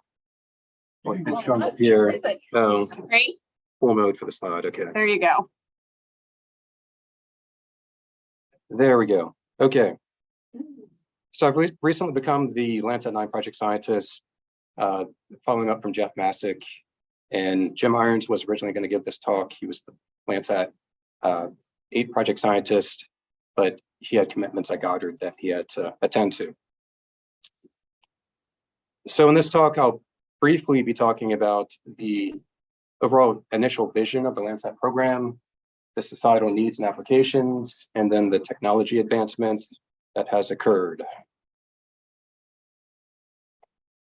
So this image of the Earth really started the environmental movement, and it also typified the effort underway to observe the Earth from space. It was taken by astronaut Jim Lovell in Apollo 8, orbiting the moon, and looking back at the Earth, we can, from this picture, realize that the Earth really has a finite amount of resources, and we need to be good stewards of our own planet. So at the time, this is a photograph of Stuart Udall at the Department of Interior and Bill Pecora. They were plotting to launch a mission to observe the Earth. At the time it was called ERTS, Earth Resources Technology Satellite. And the interesting story about these two guys is that they had been pushing for NASA to do such a mission, but they continually ran into roadblocks. So they staged a press release stating that the DOI was going to launch a mission on their own. And then that, of course, caused a kerfuffle, I guess, where then NASA stepped up and the DoD also, acknowledged that, yes, NASA should launch a satellite, and then that initiated funding for Landsat 1. So the ERTS sensors at the time, it's called the RBV, the Return Beam Videocon, was the primary instrument developed by RCA. The secondary instrument, which was experimental, was called the Multispectral Scanner System, developed by Virginia Norwood. She's considered to be the mother of Landsat, and it really brought us into the digital era. Unfortunately, RBV failed, I think, 2 weeks into the initial launch of Landsat 1. We just actually celebrated the 50th anniversary of the Landsat program in July, and July 23rd, through a congressional resolution, was proclaimed to be Land Saturday now. So a lot of these stories are captured in this book. If you're really interested, we just purchased an open access copy of this book. So if you scan this QR code, you can get access to the PDF. And there's many entertaining stories about Landsat's legacy there. I think there's quotes from our other panelists in this book.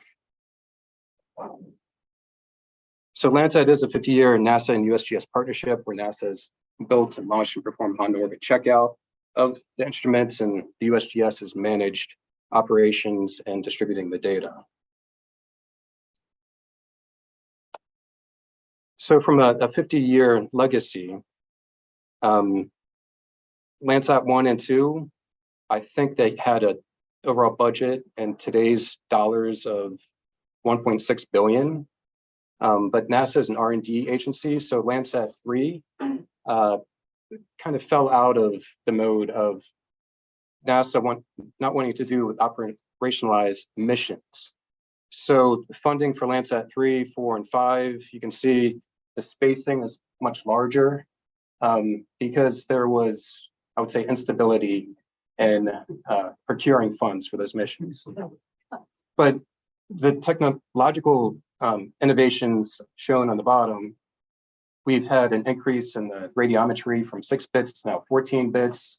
The uncertainty and the measurements has declined, which is a good thing. We have higher SNR, we have better spatial resolution. So major advancements in technology over time that we're utilizing in many of these types of applications. I won't get into details about these applications right now, but I would like to focus on the economic impact. It was estimated that Landsat provides the US almost $2.2 billion in economic impact back in 2011. So the reward is very high for launching these missions. One story I'd like to talk about is how Landsat transformed from the analog era to the digital era. Initially, when Landsat 1 was launched, many cryptographers were using photographs and photographic prints, and computational resources to process the data were very expensive. So there's a story about Valerie Thomas and the Landsat Legacy book that describes how she helped to bring us into the digital era. She was a Fortran programmer who automated subsets of collecting data from MSS to train a model to predict crop type. So in the early 1970s, the Soviet Union pulled a fast one on the US. There was a wheat blight, and the US didn't know that occurred. So the Soviet Union bought up a majority of the US's wheat stores at a discounted rate. And then in, I think, 74 and 75, prices of wheat went up to 200 to 300%. So to counteract that, at the time, it was thought that Landsat could be used to map the global distribution of crops and productivity. And our other panelist is way more familiar with this because, you know, they were around at the time dealing with these issues. So there's been a number of experiments that have occurred with Landsat as well. It was commercialized in 1984, all the way out to 2000. A company called Biosat and Space Imaging ran Landsat. And at that time, I think in the Landsat 1, Landsat 2 time period, digital images were $200. The cost of imagery went up to $4,400. So it was very difficult for agencies and individual scientists to acquire data and use it. It's really just a one-off period.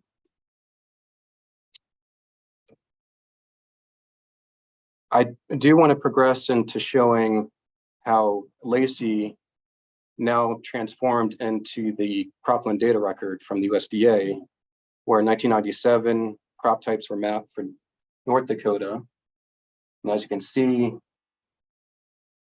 this extended to be national in 2008, when Landsat data was made freely and openly available.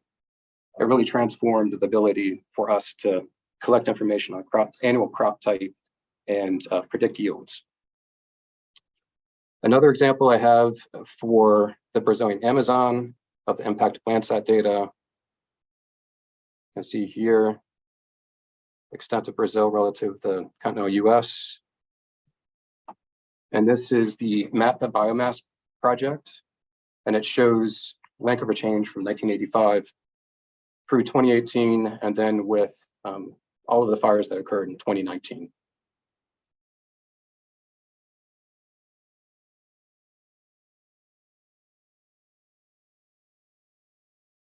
All the fires are shown in red.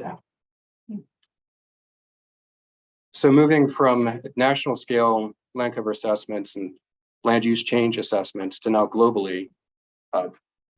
Matt Hansen from the University of Maryland, I think published one of the most influential Landsat papers. It's been cited in Web of Science over 5,000 times since 2013, of the global forest extent and change. And now this product is being used in Global Forest Watch, where we can identify hotspots of change of forest resources. So what has been the impact of Landsat on science? You can see here, has the most number of documents for Earth observing missions. This is from Mike Wolder's remote sensing paper that he published this year, celebrating the 50th anniversary of Landsat. And you can see how Landsat relates to MODIS and AVHR and other sensors, and how it's been applied on the right. So this work, I feel as though, has really exploded with the use of Google Earth Engine. There's now over 10 million scenes in the archive, 50 years of data and counting, and Landsat data is the top data set in Google Earth Engine, and the pie chart in the bottom shows the distribution of users around the world. So having the full archive with cloud-based computing has really transformed the way that everyone in the world is using this Earth observing data. So some takeaways that I have: after 50 plus years, Landsat continues to be the backbone mission for land remote sensing, and it's transformed based upon the open data policy and cloud computing. These free resources have transformed what we can accomplish, and I think we've really met Bill Pecora's original vision. And I'll just leave this slide up. This is a Landsat 9 image of Bahrain, and it's called the Pearls of Bahrain. I think it's one of the prettiest images I've seen thus far from Landsat 9, and our quote from our current administrator, Bill Nelson. Thank you. Thank you. All right, I'm going to switch over to Larry's presentation, which will be a recording. Make sure it loads. Right.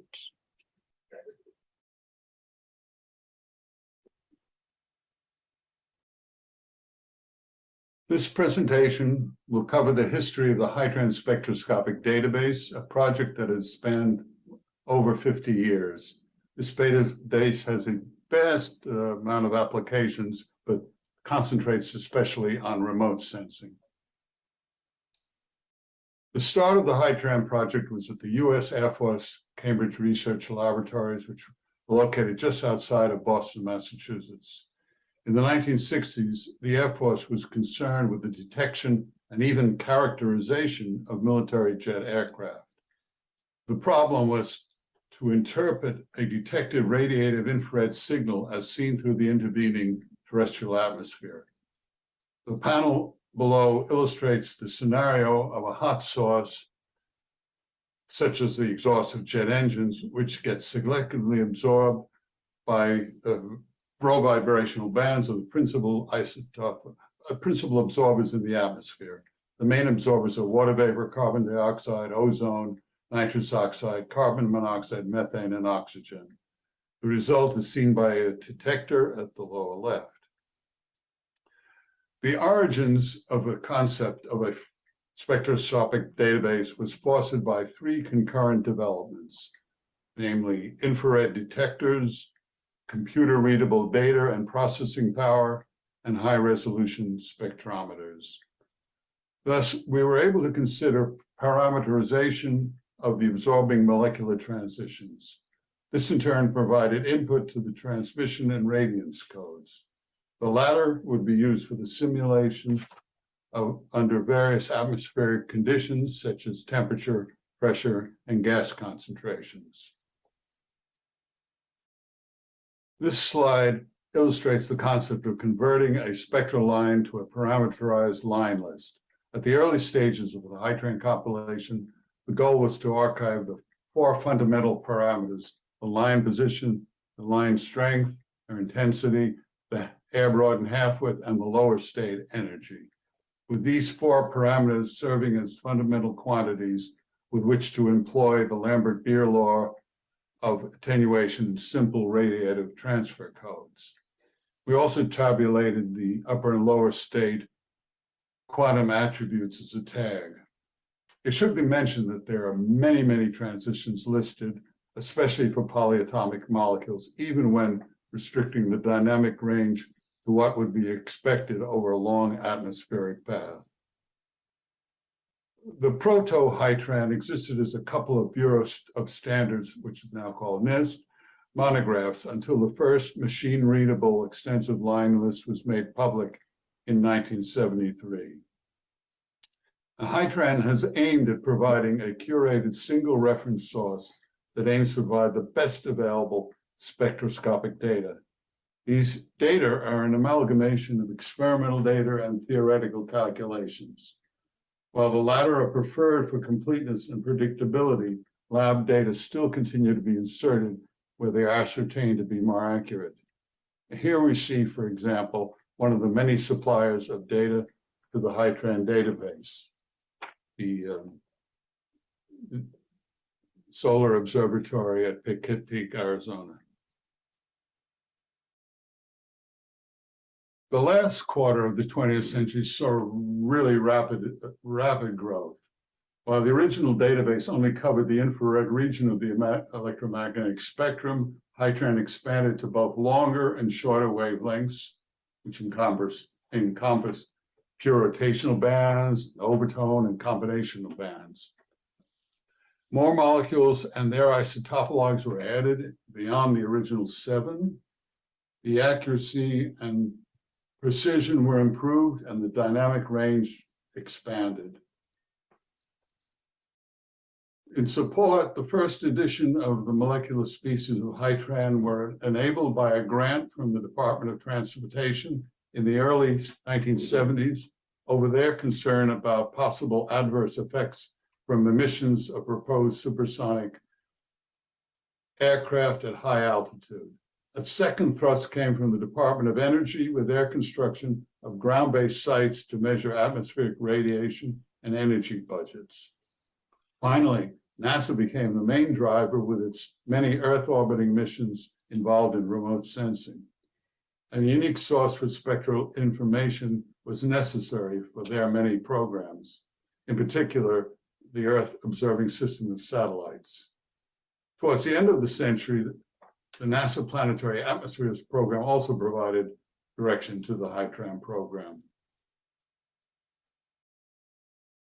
There are many collaborative initiatives that went into this. The program has relied on a vast network of international cooperation for success.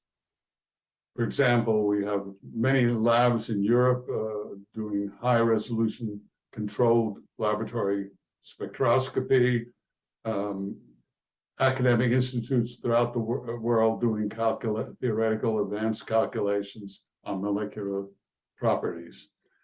The HITRAN biennial conferences were established in the 1980s. This was eventually merged with the Atmospheric Spectroscopy Applications Conference, which itself was established under the auspices of the International Radiation Commission. Papers generated from these conferences, as well as the HITRAN quadrennial releases, appeared usually as special journal issues in peer-reviewed journals. Finally, the end of the 21st century arrived. The HITRAN program logically moved to the Harvard-Smithsonian Center for Astrophysics. The concentration of effort was to support NASA environmental satellite missions and the NASA Planetary Atmospheres program. One of the most notable advances was evolved from older fixed format to a new relational database structure.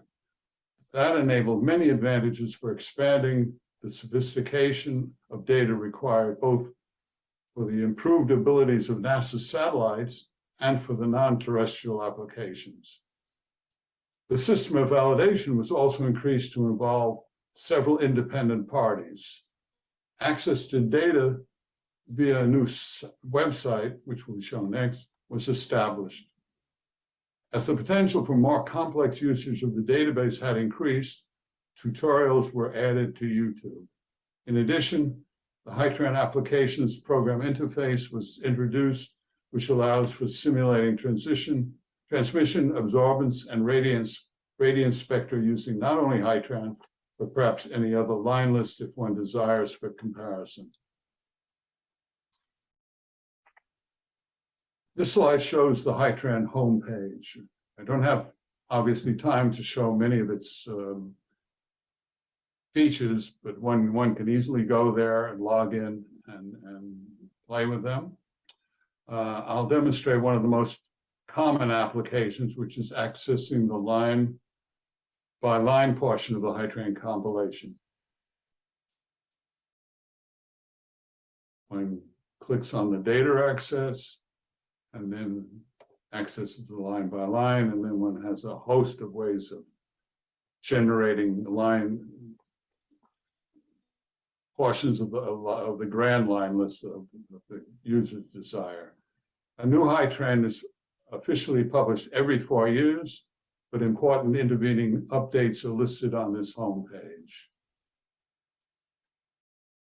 This slide demonstrates the increase in citations of the editions that grow after each release, but we recommend to users to update to the most current HITRAN edition. Finally, to bring a flavor of the present, here is an example of the use of HITEMP, which is the high temperature analog of HITRAN, the spectra obtained by the James Webb Telescope. As one see, one adjusts these line lists through the radiative transfer codes, adjusting temperature and quantities of the gases, and get this simple example. We've matched a low resolution spectra of carbon dioxide recently taken by the James Webb Space Telescope. Finally, I want to end with acknowledging the many members of the HITRAN team. Yuli Gordon is now the director. Robert Hargraves has been instrumental in improving HITRAN and adapting it for the future. And all of this would have been impossible without the great support and foresight of NASA. Thank you.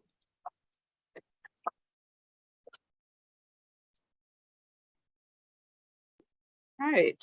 Thank you, Larry.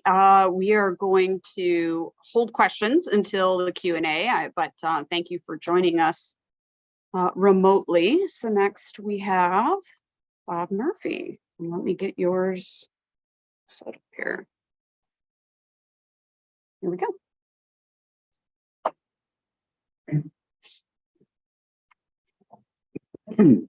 Thank you. To change gears a little bit, and in some ways this talk ties into some of the things that Ed talked about in the previous session, and certainly will refer in terms of people to some things that Jim Tucker is going to talk about later. Basically, I'm telling the story of how biology got involved into the NASA program, which was not always the case, and it was through the particular mechanism of land-atmosphere interactions. And I hit the, okay, so here's the issue. The rocket science culture of NASA, how it meets biology. How does that work? How do you get this hard science organization, I'm talking in the 70s, to deal with biology? Well, in the story I'm going to try to touch on very quickly, many different factors affect this thing, and any historical study has things like this. National priorities make a difference. The politics, scientific consensus as to what's important to do, development of technology, kind of in the background, evolving organizational structure and power, big deal, i.e. who's in charge, how was it organized, how did OMB react with this, et cetera. Availability of funds and the ideas and actions of individuals. And I believe in this case, the individual actions of a few people are incredibly important. So how does NASA do science? Again, this has been touched on before. Historically, we're a technology agency. Okay, we put things in space, and we revolutionized pure sciences of astronomy and planetary exploration. That was alluded to again in the beginning charter of NASA. That was self-contained. We did things nobody else could do. There was no planetary exploration world at all. We supported the communities that used its technologies, and we had comfortable boundaries of authority with NSF and DoD. In other areas that we got involved, we had to support other agencies. That was the paradigm. So NOAA was done, the Agency for Weather, USGS for geologic studies, EPA for things like pollution.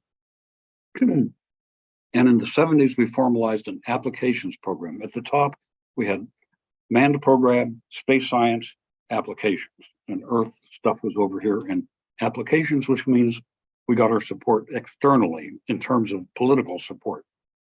Now, we were responsive to the astronomy and planetary communities that we supported, and that built a single cohesive community. In other areas where we're doing techno goodies for other agencies, the other agencies were in effect the buyers, but it wasn't with their own money. It was money they leveraged. They had to put some of their in. It was a very strange way to do business. Ozone, and Ed talked about this, ozone changed that massively. NASA had a charter to get into it. And then climate crept into the thing beginning in the 70s.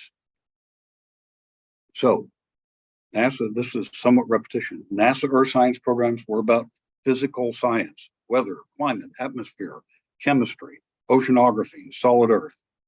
Little tiny bit of biology, particularly in planetary, where we looked for life on Mars.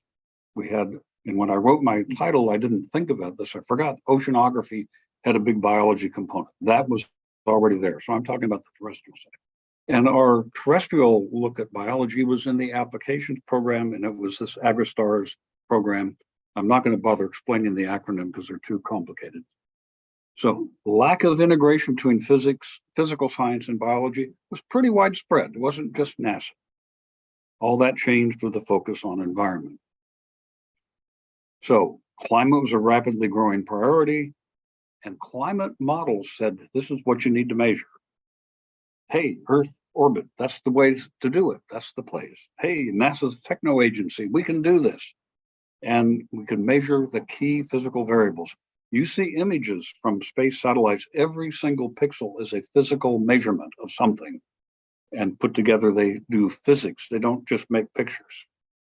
So what we did is we in NASA built a community that modeled climate, defined the needs, built the sensors, analyzed the data. We did kind of what we did in the planetary and astronomy world. And we built up in-house, mostly Goddard and JPL, and a university community. So this broke the classic model of we're supporting other agencies. Hold that thought. Now, here's the problem. Biological processes are important to climate. And here's the sticker. Biological process controls 1/3 of the energy budget at the surface. You're modeling the climate, and it isn't all physics. Evapotranspiration is controlled by plants and the availability of water. It's controlled by what the plants need, not what the meteorologist needs. So we basically had a problem, and classic model was, even when we were well into this, and Jim Tucker was one of the pioneers in this, even when we're well into it, the climate models, it's not important. Not important to have biology. So now, going to go to a programmatic planning aspect. How do we do, this is how do things happen. 1977, NASA produced a climate plan, this green book. It's a wonderful book. I was fortunate to be involved in it as an observer, helping the National Academy monitor what they were doing. There's some names up here, which I have for formality, but I want to point out this fellow here, Ishtiaq Rasool, was one of the key players. He was the chief scientist at NASA headquarters and a planetary astronomer like myself. And there were 15 government and university scientists that were the central guys to write this plan. One of them was this little known man named Jim Hansen, not yet famous. He was one of the 15 anointed people.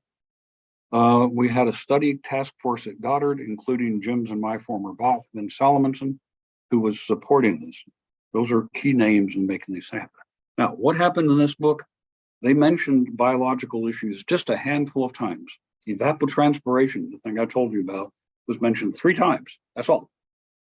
And Vegetation, which is our buzzword for anything green, it's not Irish, was mentioned 6 times. This was a breakthrough. Biology arrived. It's in this plan that set in motion what NASA did. So here it is. This is what it had to say about evapotranspiration. We don't know how to do it. And this is our wild guess at how accurate you have to do it. That's where it was, and that's where it sat for a while. But the seed had been planted. I don't know who wrote the words, by the way. I've asked around. I don't know who put those words in there. It wasn't Vince. He said he didn't do it. So 1980s, again, Ed touched on these things. You know, the environment was growing attention. And so we had the success. We were identifying global warming, the community at large. NASA played this huge role in ozone. And this became politically really important and scientifically important. At this point, NASA changed its paradigm. It began to say, hey, we're a science agency. We're self-contained. That was a throwaway comment that Ed made earlier, you know, but we changed. And OMB led us. Critical thing. There's a whole separate story we could talk about there. Now, there's a fellow, another really big name, Dr. Shelby Tilford, who was Dixon's and my boss at headquarters. He was the science lead on UARS, which opened the door for things. He was tapped to lead an integrated earth science program. And before you know it, he was in charge. It's an amazing thing. He had started with one program in upper atmospheric chemistry. He was in charge of weather, climate, upper atmosphere, tropospheric chemistry, solid earth, oceanography, geology, and agriculture. An amazing guy, an amazing time. And that happened in part because he was extremely good at it and because the paradigm was shifting as to what NASA could consider its territory, and NASA organized around that. Now, okay, so biology is important, but how's that going to do anything about it? Here's the thing, again, I won't explain the acronym, we called it ISLSCIP, and the same fellow who was in on this original plan, Ishtiaq Rasool, organized 3 international workshops, which we called ISLSCIP, and what we set out to do is to add substance to these empty things that said we don't know how to do it. So what are the needs to handle biospheric processes? Primary thing is you got to measure the evapotranspiration at near daily intervals. And you also need a lot of work to do that. This became the intellectual framework for the program that I was ultimately asked to lead. Okay, it became the international framework, the scientific philosophy for what we did. Now, intellectual leadership for this was a man whose name has been mentioned a couple times already, Pierce Sellers, and Jim Tucker is going to talk about him some more. Young man, British American, and a couple others, Francois Becker, Professor in Strasbourg, Jean-Claude André in France. But they are the ones who put together the ideas which really became the framework of this program. Now, you can't do a program without money. Okay, got to have money. Agencies have self-contained budgets. They can grow a little bit, they can shrink a little bit, but they're within their realm, what they can do. And we had this AgriStars program, which collapsed. That left a wedge in the budget. Okay, NASA didn't give up all the money. There are clever ways of moving it around. And so we survived a little bit, and that was added to Shelby Tilford's empire, and we began to do that. I'm going to skip over the details because I'm saying unkind things about Landsat. It was chosen to do this AgriStars program. NASA had a brand new hammer, and that was a nail, okay? And we tried to show it worked. It ultimately didn't work. It didn't satisfy the customers, and there are good reasons for it. It did a lot of good things. I'm not too critical there. So 1985, Shelby established these programs. He asked me to come and manage what we call land processes. And one of the first things I did was hire an ecologist. We'd never had an ecologist in NASA, that part of NASA anyhow, never had one, Dr. Diane Wickland, and hired a hydrologist and agricultural engineer, Ghassem Asrar, who headed up the hydrology, which is the other half of this problem. Diane grows to be a branch head and managed the program for many years.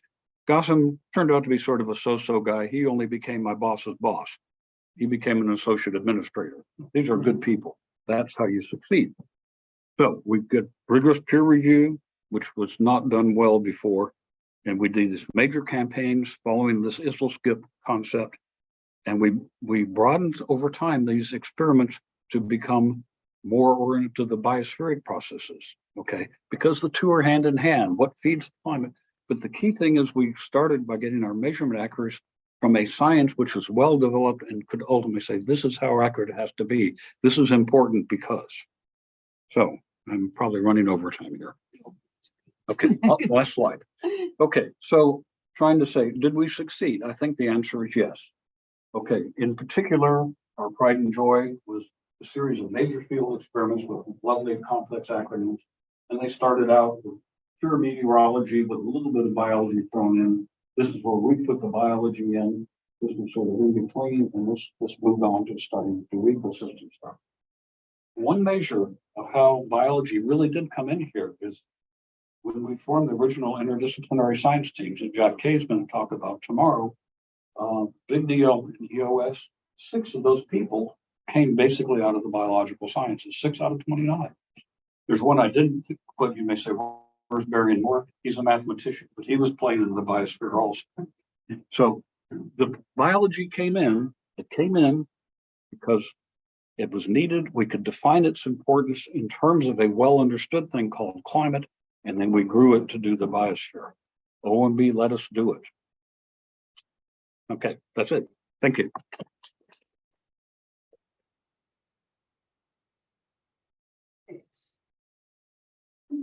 And last but not least,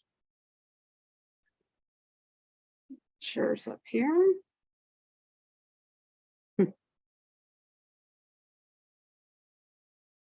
There we go. Thanks, Jennifer. It's a pleasure to talk about Pierre Sellers again. He was a very good friend of many of us in the room, Dixon Butler, Bob Murphy. He came to NASA Goddard in 1982 as a postdoctoral fellow. He was recruited by Yale Mintz, who was an eminent meteorologist. And Piers was a biometeorologist. He then became an astronaut.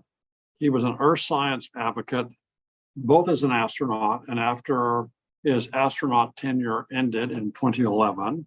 And he was also a first-class humanist and humorist. One time he was going out to JPL to meet with Charles Alachi and Diane Evans, and someone said, "Gosh, are you worried?" This is when he was the Earth Science Director at NASA Goddard in 2012. And he said, "No, no worry, I've had my rabies shot." And then he had nicknames for everyone. So one of his favorite nicknames was for Barry Moore III. And Piers would call Barry Moore III be more ill, because when you write the third, it looks like ill. Anyway, I could go on and on about this, but on the far right-hand corner of this slide is a favorite photograph taken on a trip where Bob Murphy and Piers and I were in the former Soviet Union in 1985. And we were touring around Moscow. We came to the Bolshoi Theater in the background. And there were all of these Russians kind of sitting around looking really bored. And who were these strange tourists? And so Piers said, "I'm going to put on my ballet demonstration." And so he ran and leaped like this. And I managed to get a photograph. And it's an iconic photograph of Piers entertaining people in Moscow. So now it's been mentioned by Bob Murphy about the dawn of climate modeling. When NASA started off, it was all physical science, and it got dragged to some extent against its will into including the biosphere and things like climate modeling and numerical simulation models. This is a slide of Dave Randall's. So what Pierre Sellers did, one of his many accomplishments, was he revolutionized land surface modeling by including the biosphere on land. And as Bob Murphy pointed out, evapotranspiration is 1/3 of the energy balance between the land and the atmosphere. That's a major component if you want to improve numerical simulation accuracy. This started with Jules Charney at MIT. Yale Mintz was at UCLA and then came to NASA Goddard. And Yale Mintz recruited Pierre Sellers as a postdoctoral fellow. Piers was working as a programmer in London for an oil company. He hated it. Piers went to a conference that Yale happened to be at, and Yale came and said, "Piers, we're really interested in linking the biosphere to numerical simulation models. So Piers said, I'm very interested. So he came as I did and many others as a postdoctoral fellow to NASA Goddard, but he had moved several times. And so he couldn't be found to accept his acceptance offer. So Yale Mint said, no problem. I'm going to Israel with my wife. We'll spend 2 days in London, and Yale Mintz tracked him down and made him respond to the letter, which he was not aware of. So then Piers came to Goddard in 1982. Now this just shows if you're dealing with the atmosphere, it operates, it's well mixed and operates on a very short time scale. If you're dealing with the land, it operates on a longer time scale, and the ocean's a longer time scale from either the atmosphere or the land. This is why you have to use different techniques. And the key, as Bob Murphy said, is to measure geophysical variables and use these in a quantitative way based upon physics. Now, Piers, as Bob Murphy also mentioned, Piers and Bob Murphy and others realized that if you want to link ground measurements to numerical simulation models and satellite data, you need an intermediary. And this is one of the major contributions of our colleague Rasul and the ISLSCIP program was you need to have intermediate aircraft data. And so this is one example of the Canadian Flux aircraft. That boom sticking out right here is the intake for, I think I knocked the microphone down. Maybe not. The boom extending from the front of the aircraft or the side of the aircraft measures the flux of CO2 or the flux of methane. This is really important to have these flux measurements because of the exchange of carbon between the land surface and the atmosphere, and the lower atmosphere in particular. Piers always loved flying. When he was a student in high school, his father was in the British Army, so Piers and his 4 brothers were all sent to boarding school. Piers went to boarding school from the 3rd grade on. He said it was terrible. And we can all imagine, but he had an older brother there and he had a younger brother there as well. Piers was an astronaut from 1996 to 2011 and flew on 3 space shuttle missions. He loved to fly. When he got his pilot's license as a student in Britain before he got his driver's license. And one of the first things he did was take the plane and buzz the school grounds. And he was reported to the authorities, and they revoked for 6 months his pilot's license after he promised to not do it again. When he got his pilot's license back, his geology professor said, would you take me to see the White Cliffs of Dover from a new perspective? And Piers said, certainly. So they flew along, and the geology prof said, I can't see the cliffs very well. The wing's in the way. So Piers inverted the plane, and the geology professor freaked out. And I get this not from Piers, but from some of his colleagues, our school chums at the time. Okay, so Piers also had 42 spacewalking hours. That's the equivalent because each orbit is about 100 minutes. So that's 25 plus orbits of the Earth. So he had a unique perspective on the Earth. He worked in climate modeling, he worked in land surface processes, and then he saw it from space. And there's some great recordings of Piers talking about this. So then in 2011, Piers left the astronaut program because the shuttle program was over, and he returned to Goddard, where he was until 2016 when he passed away. He never turned down any interviews. He loved to give interviews to kids. And so here's an interview right now. And there are many examples and recordings of Piers interviews you can find on YouTube and the web. And he was very elegant and humorous about things. Piers had a message to us. So Piers, when he came back to be at Goddard in 2011, he moved into my basement. And Piers said, well, would NASA reimburse him? And people said, no, you and your landlord don't have an arm's length a relationship. And so they said, this can't be done. So then Piers and I negotiated. Piers said, how much rent do you want? I said, how about $100? He said, absolutely not. I want to pay you $1,000. So we compromised to $400, and I supplied all the beer and wine, and we were both very happy. Anyway, so Piers and I would talk all the time. We would frequently have dinner together because we were living in the same house, and then he bought the house next door, and that continued. So Piers had a message for us all. We have nowhere else to go. We have a very special planet with one climate, and we're in this together. Let's solve our climate problem with human ingenuity and focused hard work. And this, of course, extends similar views from many people, and especially from Carl Sagan, when Voyager 1 turned its imager back to Earth in 1992 on Valentine's Day and looked at the pale blue dot. It's here, it's home, it's us. Piers continued that. Now, Piers's sense of humor persisted to the very end. I was with him until several hours before he passed on in Houston, and he had a tremendous sense of humor even then. Now, he knew what was on the left here is a poster Piers made called Tumbling Mice, because he started immunotherapy in an experimental program at the National Institute of Health on June 13th of 2016.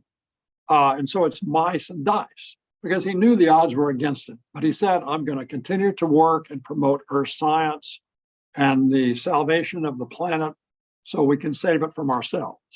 Then he also made a poster that I want to laugh, but also cry, which is called the Grim Squeaker. And it's the Grim Reaper with a mouse's face, because he was in this trial that before only mice had taken part in, because he knew what a conclusion would be.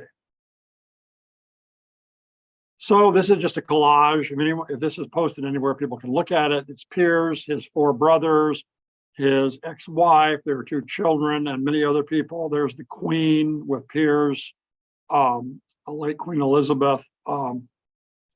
And this is, someone sent me this after Piers died, because I made several presentations.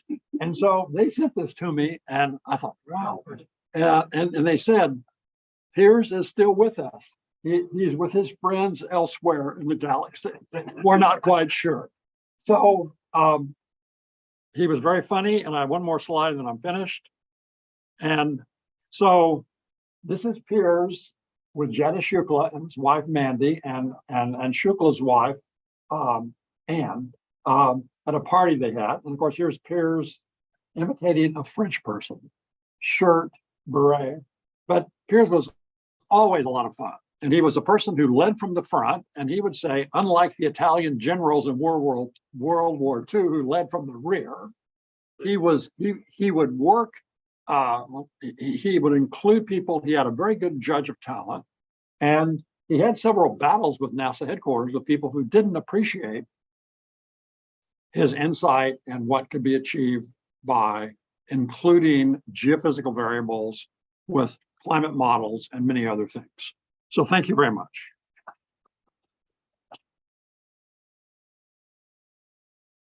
So I have the pleasure of kicking off our Q&A, but oops, that was not what I meant to do. Get rid of that. So Larry, I think we can ask you to unmute to join the Q&A. Thank you. I see you've unmuted. Welcome. I'm going to kick off questions first with a sort of personal story of my own, in that I always felt great privilege in my job at the museum and having spent any time with Piers. He came twice early in the 2010s, I think after he had left the astronaut corps, to come and do programs at the museum.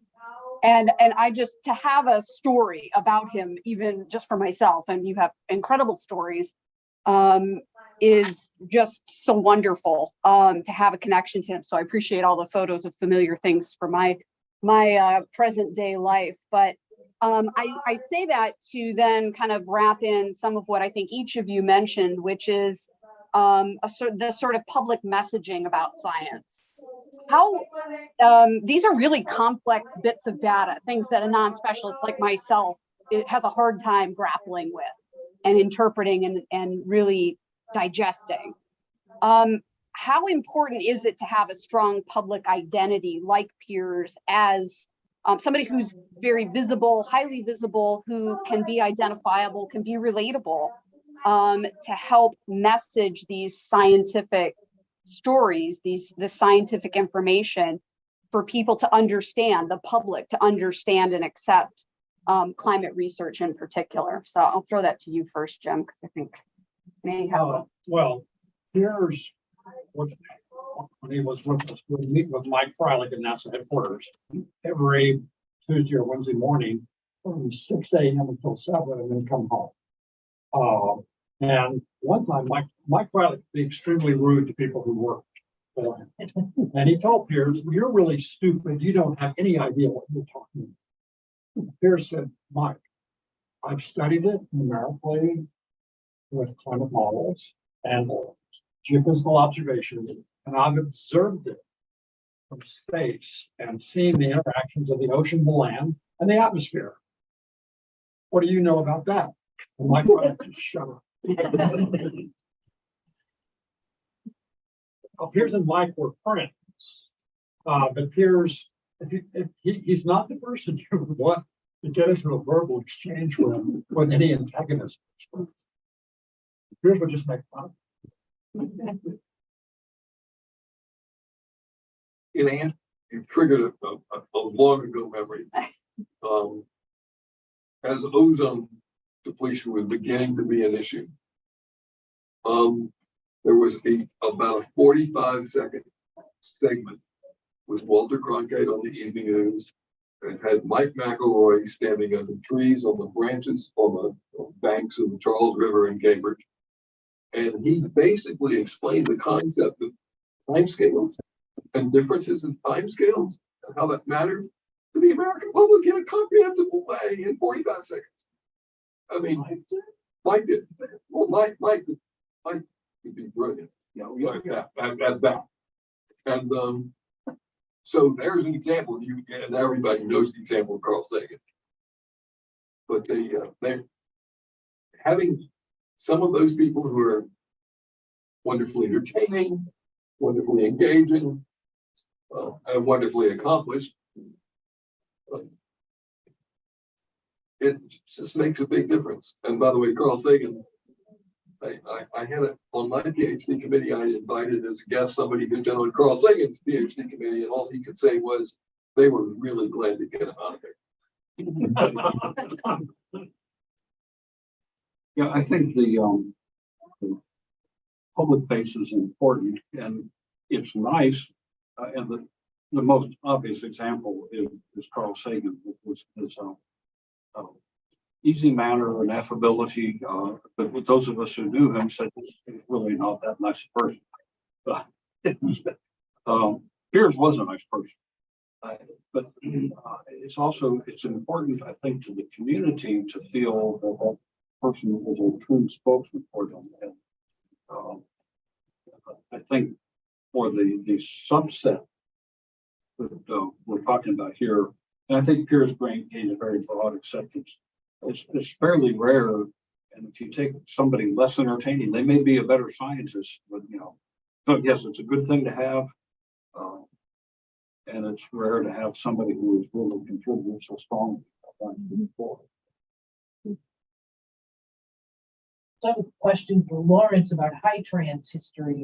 It starts out as an Air Force story, then your story transitions into HyTrans as a civilian asset. So when and where does that happen? Or is the Air Force still involved? It's not, I'm having a little trouble hearing, but Eric was asking where the transition happens between the Air Force and, remind me, and civilian agencies for HyTrans. For HyTran. well, there was kind of an overlap towards in the 1990s. There was both the Air Force, the Office of Scientific Research, which was supporting HyTran, a public domain area, which is very fortunate, but it started losing funding, and the overlap then ceased, and I moved the program to the Harvard-Smithsonian Center for Astrophysics in Cambridge, Massachusetts. Okay, great. And so does it remain a shared asset between DoD and the civilian agencies, or does DoD have their own separate thing now? I'm curious about that idea of an intellectual infrastructure. So the Well, follow-up, oh, go ahead, sorry. well, no, the DoD is no longer supporting it, but they certainly get benefits out of it. But I think they're interested not so much in enhancing the database. It's a lot of it seems to serve their needs. Thank you. Other questions? Yeah, I have one for Christopher Nye. That was a beautiful PowerPoint. So I've read a bit about Landsat and its involvement in international relations in the 70s or so, and many countries, especially from the global south, concerned about things like commodity markets or ores underneath the earth being accessible to forms of capital that emanate from the West, because they have information about where these veins of ore might be, or how grain productivity is going to span out in a few years. Have you in your research come across any of that international diplomacy on the scientific side? Was there any kind of interaction between the scientists, or has Landsat been more of a facilitator of cooperation rather than a point of contention? So there's a lot of stories associated with that. The closest one I would associate to it is the fact that there is ground receiving stations all around the world, and other nations put down leg data from Landsat and keep it in their own archives. And I actually had an experience when I worked in Jim's group with the MSS data that covered the Amazon. It was lost. No one knew what happened to it. MP used to have it. The Brazilian ground receiving station used to have it, but the room that they stored their DLT tapes was not climate control, so they lost the data. And at the time, I was collecting what's called geocover data, where we're producing a global orthorectified Landsat map circa 1975, 1990. And I was delivering it to the Global Land Cover Facility, University of Maryland. They redistributed it for free on the web. So we had to leave that office, and I was searching for a cabinet and found a whole bunch of, they looked like 8mm tapes. And it was labeled MSS Amazon. And Jim had a copy, and he forgot he had a copy. And closed the loophole and data for the Amazon. So just a little side story, but I think the ground receiving station aspect of Landsat is an important one, because whenever we're developing those global mosaics, we actually had to travel to those ground receiving stations and repatriate data because it wasn't stored at the USGS. So yes, there's a lot of cooperation. Thank you. Other questions? I don't know if I'm going to capture this just right, but my sense is Landsat and all the negotiations that were required to set up all those ground receiving stations basically gave NASA International Affairs fingers out an experience that then paid off when you were trying to gather together the U.S., well, not just the U.S., but the worldwide efforts on climate change. I don't know if that other people would vouch for that or not, but my sense is the International Affairs group at NASA headquarters was pretty impressive. Sort of the most interesting people at NASA headquarters. And they had all these international connections, and connections sort of led to harmonious, positive interactions. What's before my time? Yeah, my life is before you. I would agree that in fact, Who was the gentleman from International Affairs who then went with the NASA rep in Paris? Jim Zimmer. Jim Zimmer. Oh, yes. So there were several people who did this, but anyway, so that anytime you start dealing with different countries, you develop contacts, and there has to be someone like a scientist like myself, who's live and involved in these exchanges, and this only fosters international thought. There's some origins we had in the Deep Space Network because the Deep Space Network, the JPL ones, has always had. It's true all the way back to the beginning of NASA. So those relations had it before to 1960. I had one more story to the Pierce Sellers thing. Please do. You may not remember this, but he wrote me when I was head of the line processes branch at Goddard, where Jim was, asking for a job. And I turned him down flat out. But it's worse than that. I didn't even write him personally. I asked Brian Markham to write a letter for me, one of the guys in the branch. Why I did that, I can't imagine. But Piers gave me a copy of the letter. And it's, says, "Dear Dr. Sellers, I received your letter, blah, blah, blah. And basically, good luck. There's no way we could do anything for you." And suggested that he apply for a National Academy thing. Okay. But so handwritten on the top, it says, "My first rejection, I shall always treasure." So here again, we can't stress enough. Piers is a personal friend, but this guy, he was a 7 Sigma event. Okay, he really was one of the true originators of things, and sense of humor, and whatever came through in that first letter, I didn't think was important enough to do anything else. Right, guy, tell him about the Academy program. So You're image that. So in 1989, we did a selection of the U.S. Interdisciplinary Investigation, which Jack Kagan talked about the model.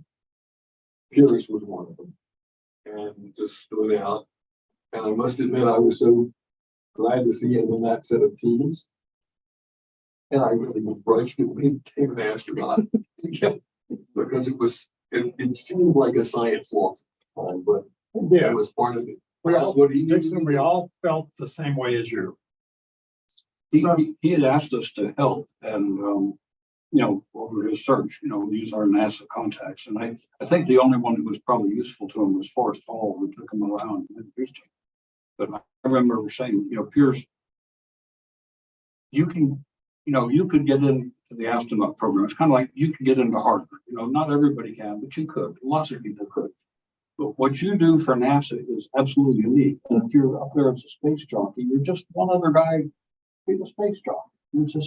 But it was his love, his desire, and it was a horrible plot to sign. But sort of towards that end, occasionally you can task astronauts to help with Earth observations. Did he do any of that as part of any kind of specific Earth observing missions? Pierce told me he was awake all the time, light on orbit, photographing things of interest. Now, Pierce had really wanted to be an RAF pilot. He was an RAF student cadet at Leeds University, and as an undergraduate, and he was convinced to enter a judo contest of RAF cadets somewhere in London at a higher weight level.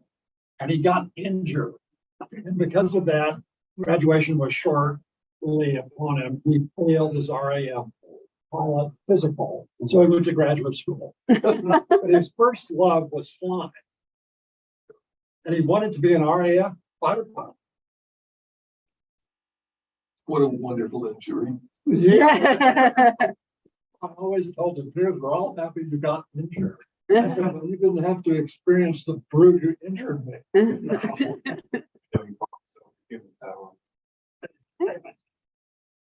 He wrote an article for the Earth Observer, which I'm the executive editor, and he used that humor, talking about EOS putting socks on books or something. So that was, and then what he told the story of was his style. We went to headquarters, and after naming this, job, they, the way he was told. Yeah, I had a follow-up question for you, Mr. Murphy, about the evolution of NASA towards more of a biological focus. And that's nuclear winter in the 1980s. If there was any instigation of those studies for NASA to incorporate for biospheric. I missed the key word there. What's Nuclear winter. well, the nuclear winter? Oh. No, not that I can't think of anything. The reaction to nuclear winter, Gus Gustafaro was the division director for planetary, which sponsored Owen Toon and people who wrote that. They actually tried to censor within NASA. Gus Gustafaro tried to censor the paper from even being published. Yeah. And so no, the NASA did not react well to that, and I don't think the science community really rallied behind that. I may be wrong. Impression I don't.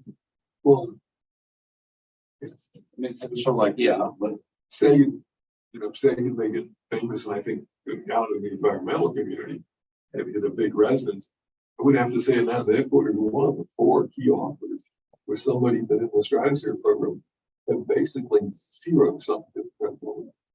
He was a person who did numerical modeling and could explain his results. And that was viewed, at least by my colleague, Rich Stolarski, as like the greatest of sins. And who? Yes, and we all know who it was. I've forgotten his name. It was probably either Christie or Spencer. I can't remember. Neither one of those is checking off, but it's gone through my memory. That's just as well. I must admit, one of the great inhibitions about writing a history of EOS is I'm not ever sure I want to say all the negative things I'd have to include. You write them down and then you take them out. So you have the satisfaction of writing. Well, but I'm afraid some of them are critical to the story. That's where it gets really popular. You should punish the wicked. That's Bowser all the time. So I have a question about Landsat. I know you are relatively new, but you showed that very interesting sort of time progression.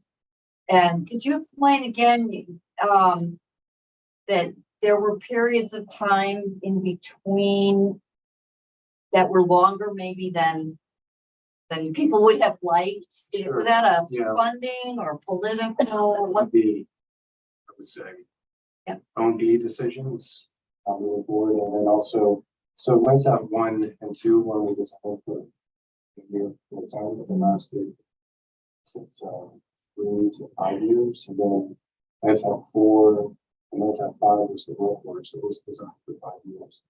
Made it from 85 to something. So and we're kind of dealing with that situation now. NASA is an R&D organization. So Landsat is really, because of its legacy, is operation with USGS, where Landsat builds and develops instruments, and then USGS does so. So there's been let's say, push and pull between the commercial industry wanting to take over that space. That happens before Landsat 7. That happens in 84 when commercialization happened at Landsat. So EOSAT at that point in time was put in charge of developing Landsat 6. Landsat 6 didn't achieve orbit. So there's always a push and pull of who was going to fund this instrument to meet this societal need. It's a complex story because there's factors of commercialization initially, the commercial world, because Landsat now is getting closer to the resolution of commercial instruments. The commercial world says, well, this is our need. We can make this a profitable space. That's why Landsat 4 and Landsat 5 were commercialized. And that didn't work out. The price of data went too high to be usable. the whole free and open access data policy, that's always tenuous as well. So I wish I could give you a more condensed explanation. There's been books written on this. I think I found 2 or 3 books written on this, so I can't give you a very concise answer. Well, if you had a crystal ball, what would you predict for the future? It would be great if we could have a Copernicus model with Sentinel-2 just on the shelf, ready to launch. I see heads shaking, but No. I just know what we converted. I didn't know what you meant. So what Chris is saying is completely true, and I'll be really blunt, and then you can just acknowledge what I say. The Europeans have taken over the area of Earth observation with their Sentinel-2 program. And what did they do? They built 4 imagers. And they're visible near infrared and SWIR. And 3 are up now, and they have a spare. And they provide now, I think, global data with a revisit frequency of the equator of 3 days. And if you factor in Landsat 8 and Landsat 9, it drops to 2 days or something like that. We have a whole lot of stuff. And so NASA has never embraced the concept that climate requires time series data, except for MODIS, and this is due to Dixon sitting right here, with the MODIS instruments at 250 and 501 kilometer spatial resolutions. And the very same thing could be extended to Landsat. And so now we're trying to achieve it, as Chris has mentioned, these are project scientists on Landsat 8 and Landsat 9, and moving to Landsat 10, move the Landsat into the time domain at the 10-meter spatial resolution of the Sentinel-2 images. Because that's the value, is in the time domain. This adds value. Yeah. First of all, by the way, NASA puts out the reputation that it's a research agency. It's a research agency, but it's an operational agency. I'm sorry, but what is the International Space Station? It's a place on orbit that you operate. The NASA centers and their facilities are places you operate. It's a hugely operational agency, and it conveniently likes to deny that when it comes to backing Earth science, which I would argue is the #1 job of NASA. Not manned spaceflight, not human spaceflight, excuse me. Basically, the #1 important job NASA does is climate research. And it does it, I believe it does more of it than any other single organization in the world. At least it was measured by budget, which I'm biased to do, having been in appropriations. And by the way, you shouldn't let the appropriations committee off the hook. OMB ultimately can be bossed around by the appropriations people. Now, I was told a very interesting story about Landsat 3 at a party by a former NASA employee whose son was leaving the University of Maryland. And he was a NASA employee, and he was assigned appropriations. And he said that he and another staff member on the appropriations committee put Landsat 3 into the NASA funding appropriation without the knowledge of NASA. So what Dixon says is very true. There can be pressure which comes from extramural sources. Yeah, let's add another. This is part of the story that I was alluding to. The principles by which we operate have evolved. The thing with operations was a big issue. Landsat was blocked from that. You had the commercialization added to it. But this is a long-standing thing. And I think the breakthrough that changed that was ozone and building in the climate. We broke into that. And I think we're pretty firmly there. We're doing a lot of long-term stuff now. All right, so I said some critical remarks at a meeting, and Mike Ryder was that asked if you could meet me for coffee, and so the restaurant is Being sensitive. no, it was actually wonderful because he was. I mean, I guess if anything, I was the. He basically explained that in the budget negotiations, and I apologize for not remembering which fiscal year, that they had finally gotten the dichotomy between research and operations program, and that the Obama administration had agreed that NASA could do would have been in the past called operational instruments. So because that way we didn't have to try and get NOAA to get enough budget to do the scatterometer, that NASA can do it. And you know, having worked hard on trying to put the money into the scatterometer, it was just hopeless. I mean, poor NOAA. I always, you know, in the story, one of the Kipling stories, there's the story about the mouse that goes out in the middle of the room and was always afraid of itself and runs back away. That's NOAA. I'm sorry, I mean, I love NOAA. I certainly worked very hard on the Hill my last 2 years there to put money in the NOAA budget, but it's just a mess. And even though it's now, except on during decennial census years, it is over half of the U.S. Department of Commerce. I mean, basically, commerce is NOAA and the 7 doors. Another thing I meant to mention on the Landsat, you talked about the time sequence, and Jim mentioned it.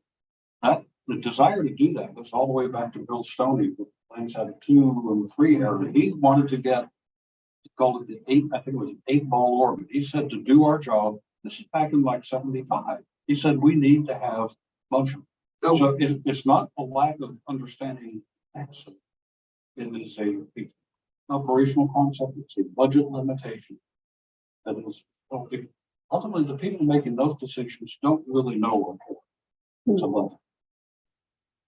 Well, there is some, well, I would say, we tend to put on appropriations committee staffs people whose experience is O&B.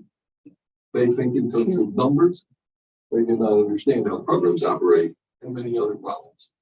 And sprinkling in somebody like me was a wonderful challenge for me.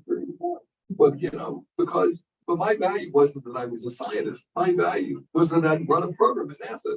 Yeah, you know, hello. Well, we had one other case there, Jack Fellows, at OMB. Yes. He was a AAAS fellow.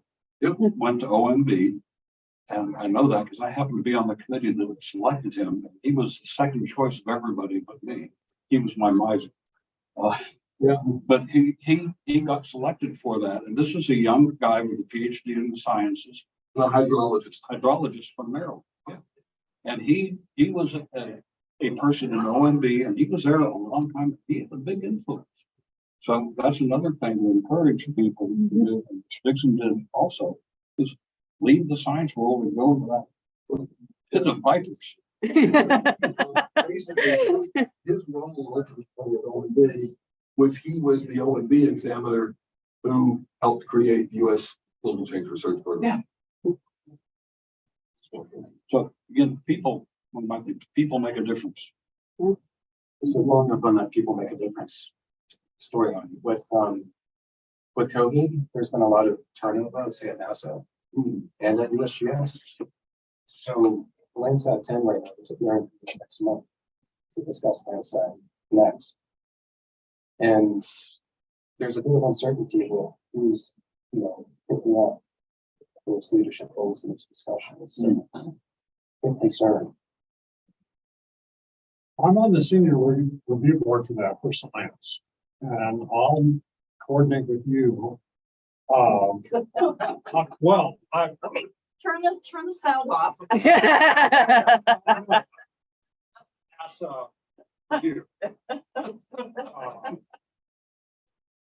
This is what you call good old American no. Well, why the hell not? All right, well, I think we'll wrap it up there. Let's give our presenters a hand. Larry, thank you. And a big thank you to Larry for joining us. Oh, I'm so sorry I can't be down there with you guys. Well, thank you so much, all of you. I think we're on to lunch next here and reconvene, in about an hour? Are you skipping some sessions? I missed 1A and those are in the other room. So we're in B. The other room is A. On the other side. I see. Yeah. 1:30 is the restart time. Lunch out in the tent out front. Oh, the tent. Lunch is provided out there. Awesome. All right. Thank you. Accomplish something I could never do at NASA.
Hello, this is Jack Kay, recording.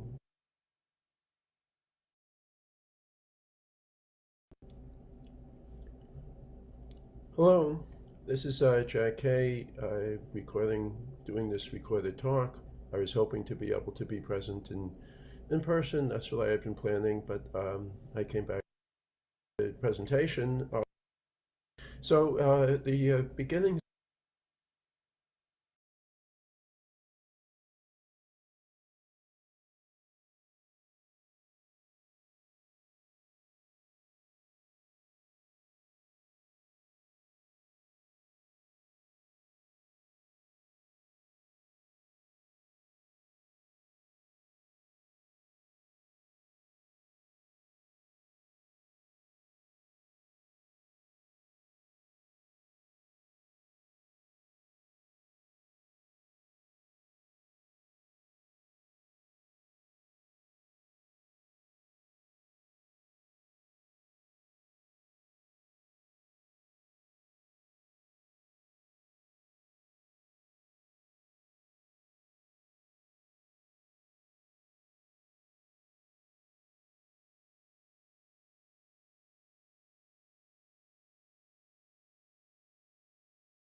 Hello, this is Jack Kay.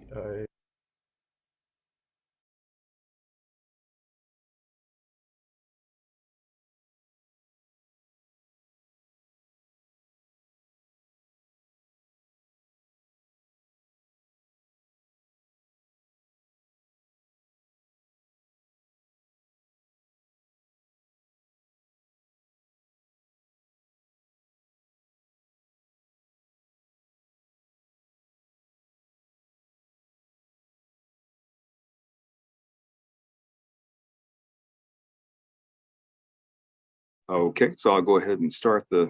Well, let's hold on just a sec. I Okay. think you're Okay, you got supposed that? to Introduce all of the speakers. Yeah. You got it? All right, let's see, I'll go ahead and start that. And you are rolling now. Everything you need is down here. That's all. Yeah, see, there's all your Yep, presentations. got it. All right, good deal. I'll go. Okay, thanks. Hi, everybody. I'm Roger Wanius. I have the happy task this afternoon of moderating this section, which is starting now at 1:30 and will be over about 3. We have 4 presenters this afternoon. One of them is a virtual presentation. It's actually the kickoff for the session from Jack Kay, who is at NASA headquarters and has been at NASA headquarters for many years. He was at NASA headquarters when I was at NASA headquarters, and I left there 20 years ago. That's not a bad thing, but he is going to talk about the issues associated with the Earth observing system and the interdisciplinary science program. So I will move to him in just a moment, but I will take a moment here to introduce the other members of the panel who are not virtual, but are here sitting before you. Dixon Butler is on the far side, also at NASA headquarters, now retired, and is going to be talking about NASA, the Earth observing system, and the environment, a very important topic. I'm excited to hear what he has to say. Ron Dole from Florida State. Ron's an old friend, been involved in the history of Cold War science and a variety of other aspects of that science.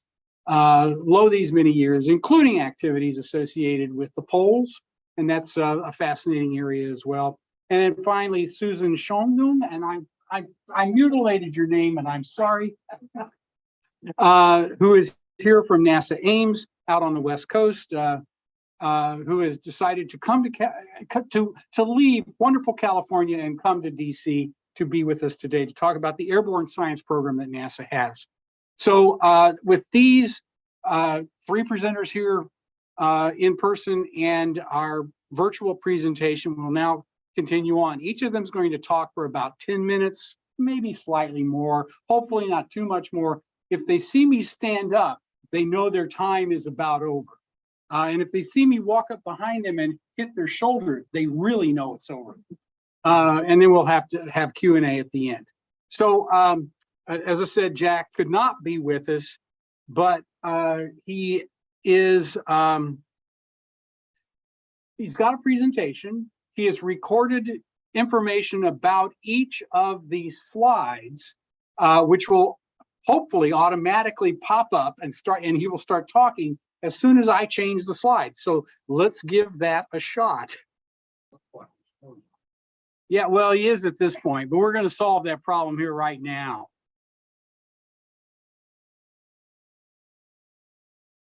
All right, what's going on?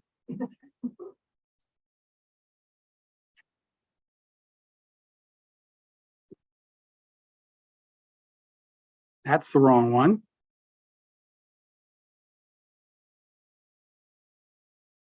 And I am on if you need me. Okay, well, thanks, Jack.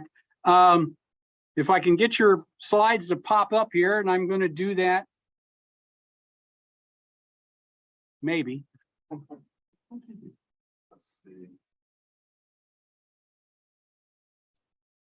Is that it? I think that's going to be it there.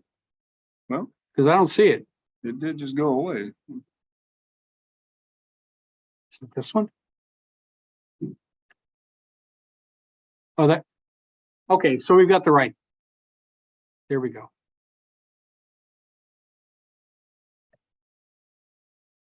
Oh, it's not doing anything at all. Here.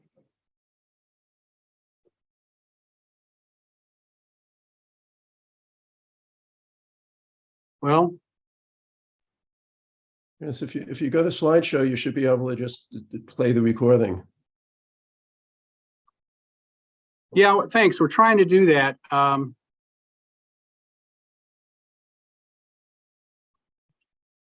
We might need to get Chris. Let's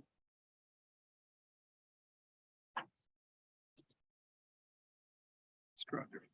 Nope. That's Ron's. Mm-hmm.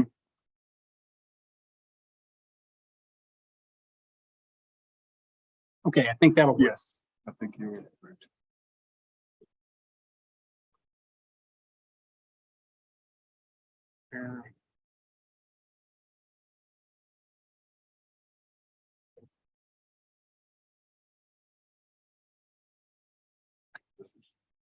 This is the first time we've done one of these.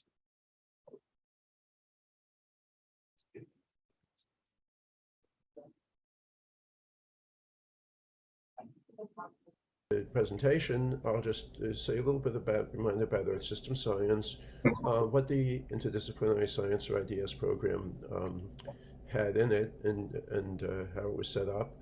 Some of the questions and answers about the program that I asked of some of the people who were principal investigators or co-investigators, a little bit about what we got in the answers, and then some potential next steps. Doing this, I do want to thank those who responded to requests for information on short notice, some of whom had to reconstruct from memory, perhaps without available notes, and I really want to thank those who helped set this up. Dixon Bartlett, who's on this panel, was particularly important in this. So the beginnings of the Earth System Science as a discipline really went back to the report that NASA had requested that ultimately led to EOS. This is the so-called Bretherton diagram that many of you have heard about and seen in a variety of forms. This is one of the more common ones here, that it shows the different elements of the Earth system, how they interact with each other.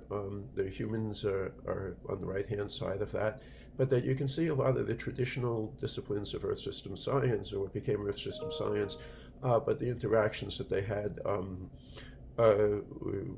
with each other. You can see it's a complicated picture, and part of what big part of what EOS was going to do, in the Interdisciplinary Science program in particular, was to help work across those traditional boundaries. So where you see the arrows pointing both ways, that's where the program was really going to have impact.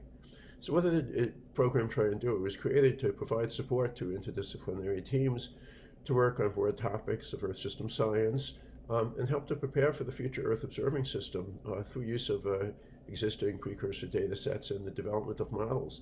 Proposals were open broadly across the community, domestically and internationally. It let the principal investigators pull together multidisciplinary, multi-institutional, and in some cases multinational teams. There were also some international-led and international-only teams that participated as well. It began in the late 1980s, I think 1989.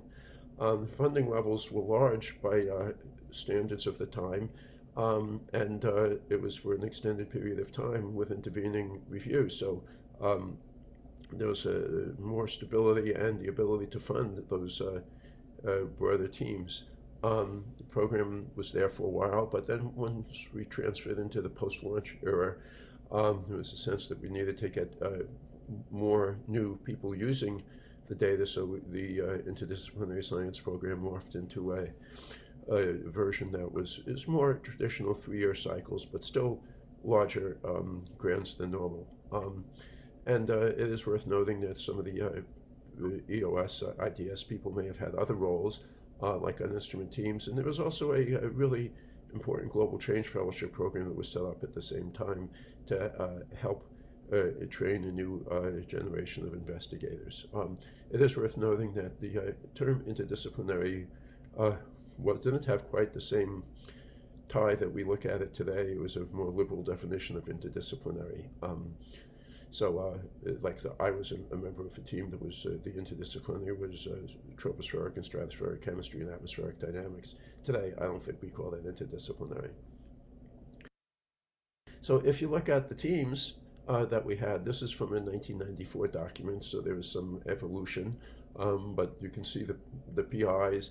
The main thing to look at really would be the titles, and you see the titles, some are more cryptic, but some are very descriptive in terms of which Earth system components and interactions. And you can see the institutional breadth on some of them and the number of team members, which could be quite large, and also where there are foreign members. And then you can look at some of the others as well. And again, you see some are more cryptic and some are very descriptive. But again, a lot of team members, a lot of institutions. And then you had the international teams. And again, you can look at, you see UK, Australia, France, Canada, Japan, Brazil. I think some of them had US team leads as well. And some very different Earth system components. So the questions that I asked of the PIs and co-Is, and I didn't reach out to all of them, but I reached out to a number, and so what were the interdisciplinary science questions that you were most interested in addressing? How did the opportunity to pull together interdisciplinary and multi-institutional teams help you do the science that you were trying to do? To what extent did the long and stable funding help you to tackle science questions and to make advances that you wouldn't have been otherwise been able to do under a more normal 3-year small grant cycle? Looking back, what do you think were the most important contributions of your effort to advancing the science and NASA's role in it, including training future scientists and preparing for the US era? For the international teams, I asked how they saw their participation as helping. And the bonus question that I didn't ask, but it sort of came up, and in some of the phone calls I asked, it seemed that so many of the EOS and IDS investigators ended up as major community leaders and institutional leaders. So was there a cause and effect there? Was it because they had that role that they were better positioned to take these leadership roles? Or was it just that when they were selecting the investigators, Dixon and the headquarters colleagues picked really well, potentially from people who had self-selected to want to work in this new environment? So the answers, and at this point it's kind of anecdotal more than anything else. There were a lot of interdisciplinary topics chosen, typically crossing the traditional Earth system components and disciplines. The breadth of topics was significant. The EOS-IDS program was large enough to really look at a lot of the cross couplings that were so important to the development of Earth system science as a discipline. The ability to bring together the multidisciplinary, multi-institutional, and in many cases international teams really did let the PIs create that team that would bring people with different expertise and experience together that they never would have been able to do otherwise.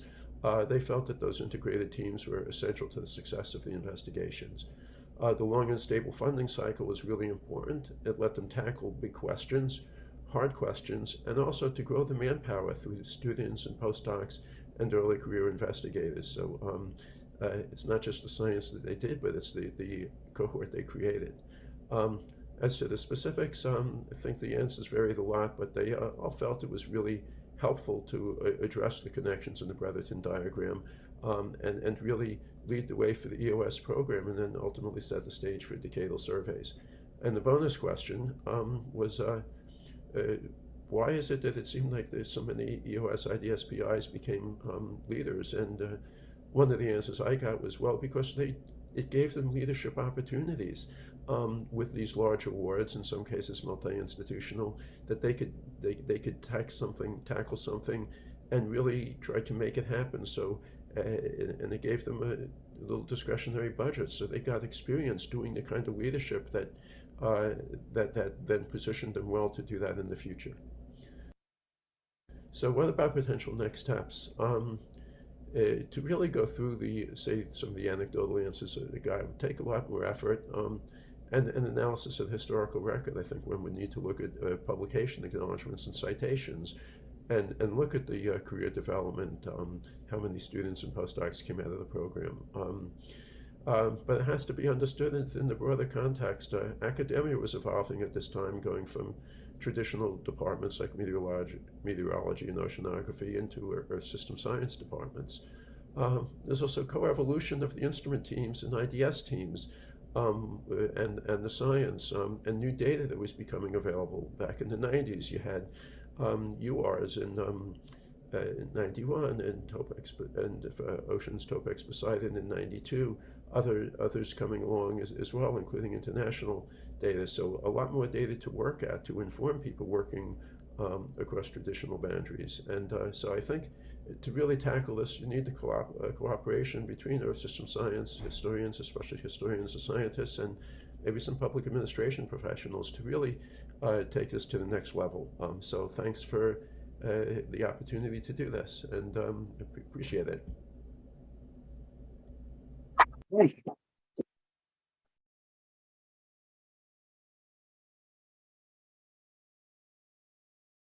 All right, at this point, I'd like to invite Ron Dole to come up and talk to us about his research. And let's see if I can get this to come up like it's supposed to. Here we go. Thank you. All right.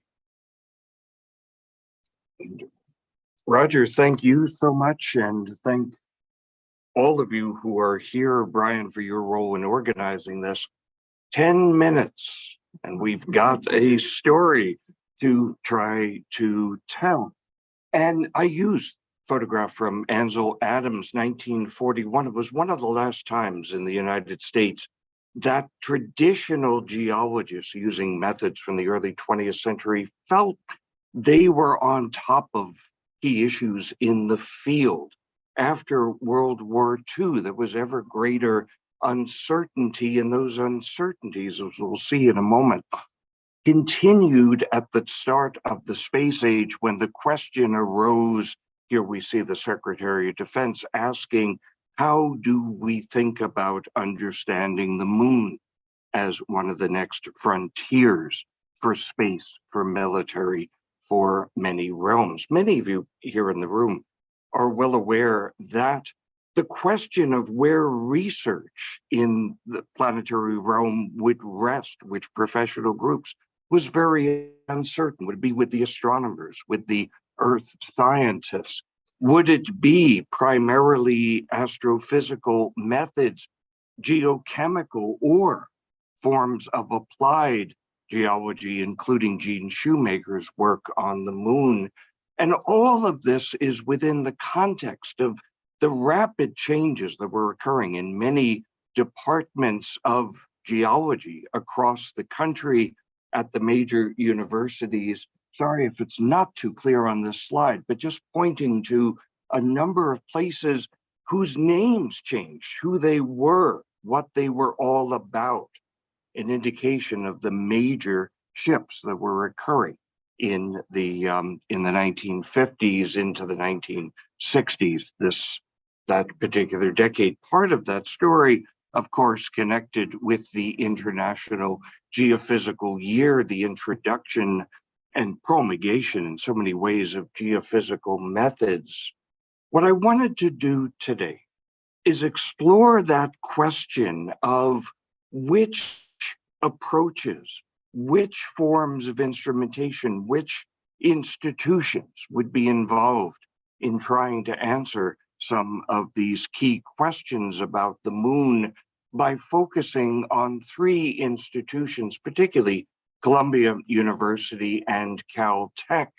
MIT, we'll see, comes to be part of this story.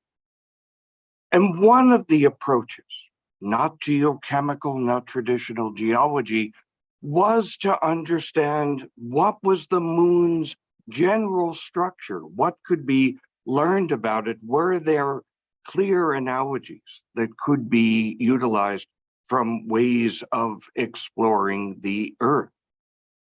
And one of those key approaches involved seismology, one of the branches of the geophysical sciences very much in the news in the late 1950s, not only because of the application to earthquake studies, but because of the test ban treaty and the growing concern. How could such a treaty be validated? What kinds of insights could come from instrumentation that could differentiate natural from artificial explosions and upheavals within the crust of the Earth?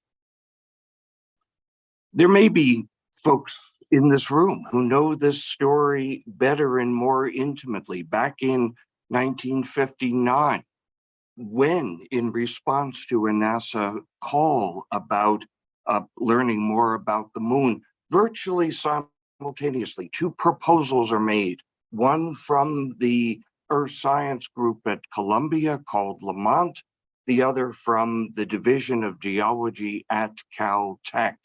Proposed, put a seismometer modified on the moon to answer some of those key questions that were being raised about lunar structure. Did Caltech have an advantage? Geographically, quite closely aligned and part institutionally in certain respects with the Jet Propulsion Laboratory. If we look using modern photographs, we see that even with California traffic, it's still within half an hour to get from one place to another.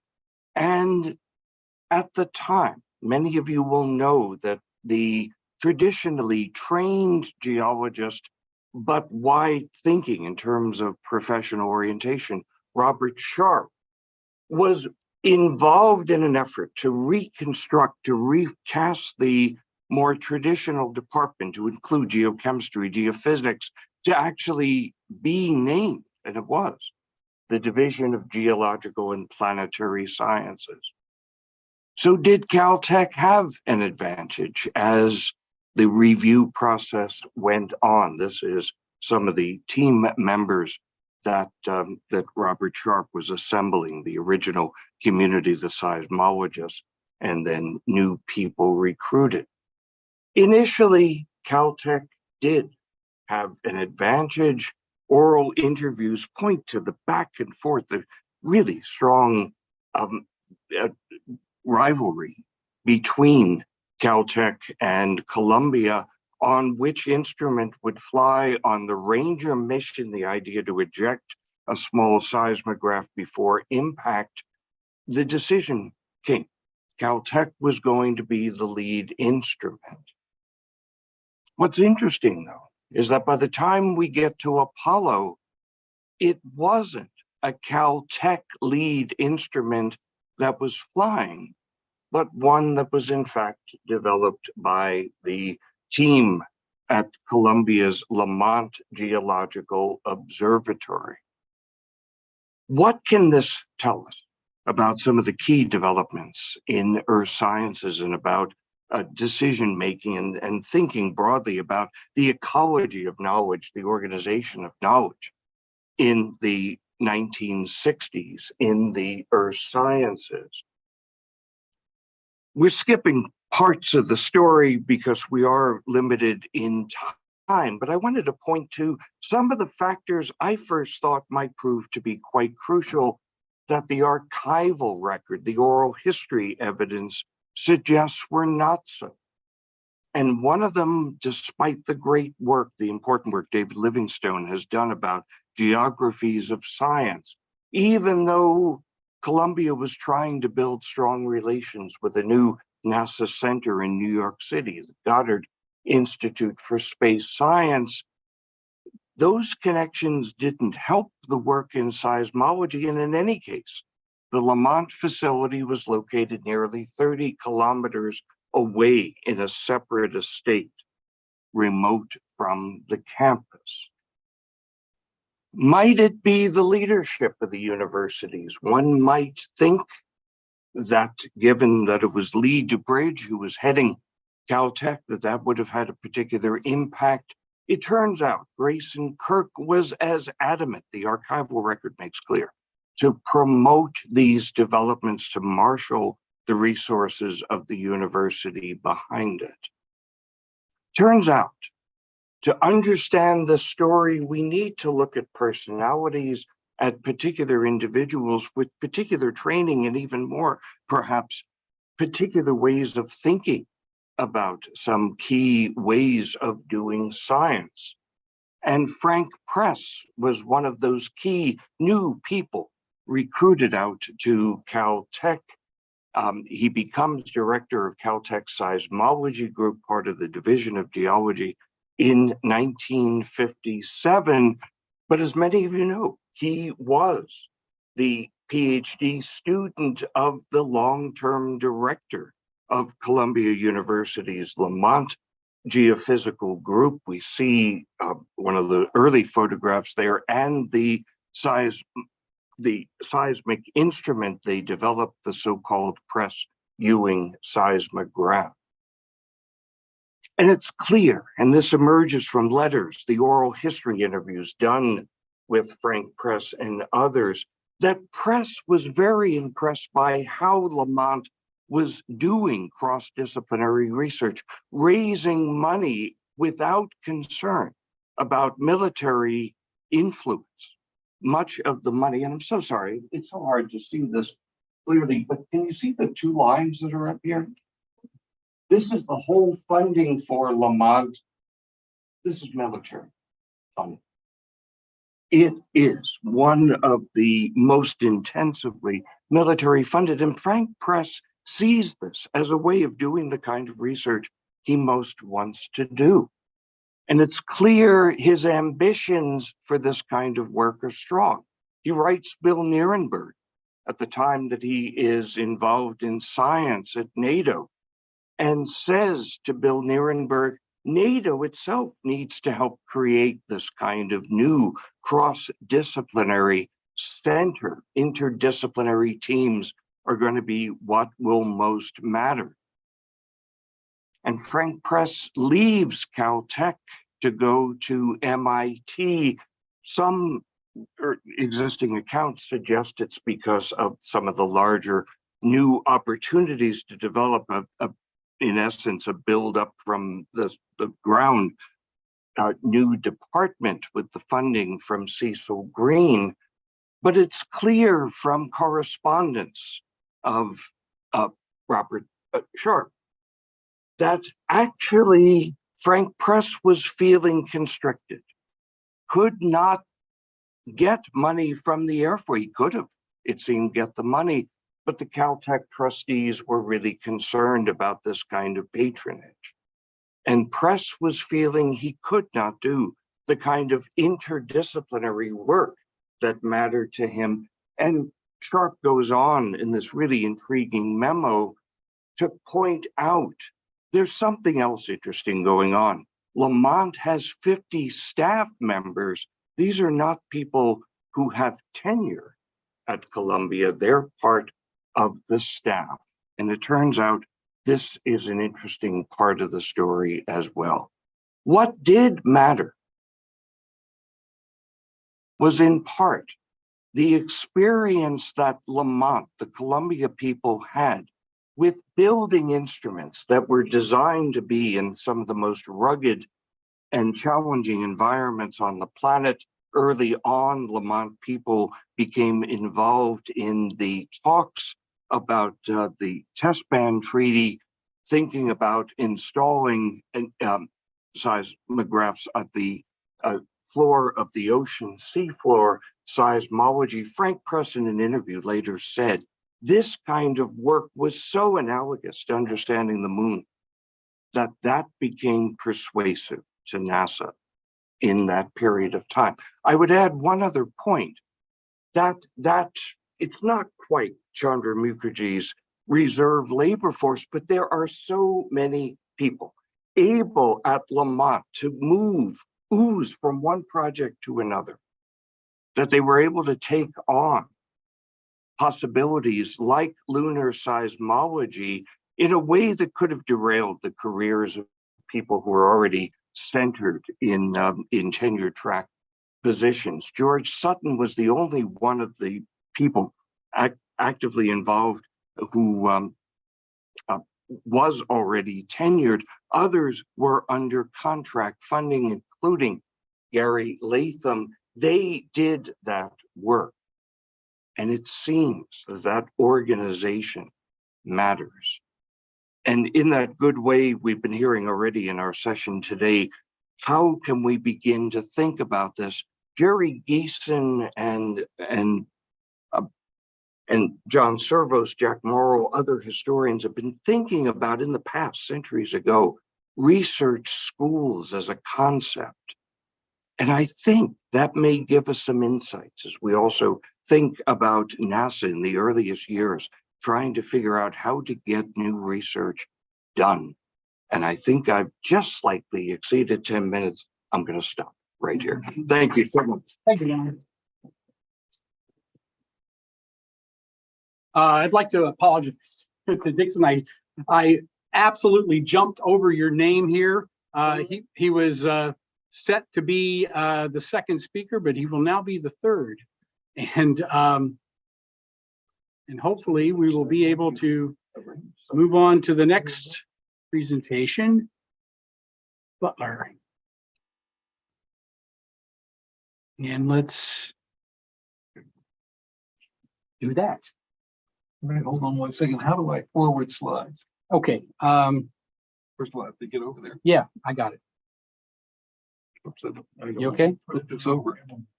Yep. I can put it on the table if you prefer. No, I prefer to stand up and look at people, I think. Okay. All you should have to do is hit that slider.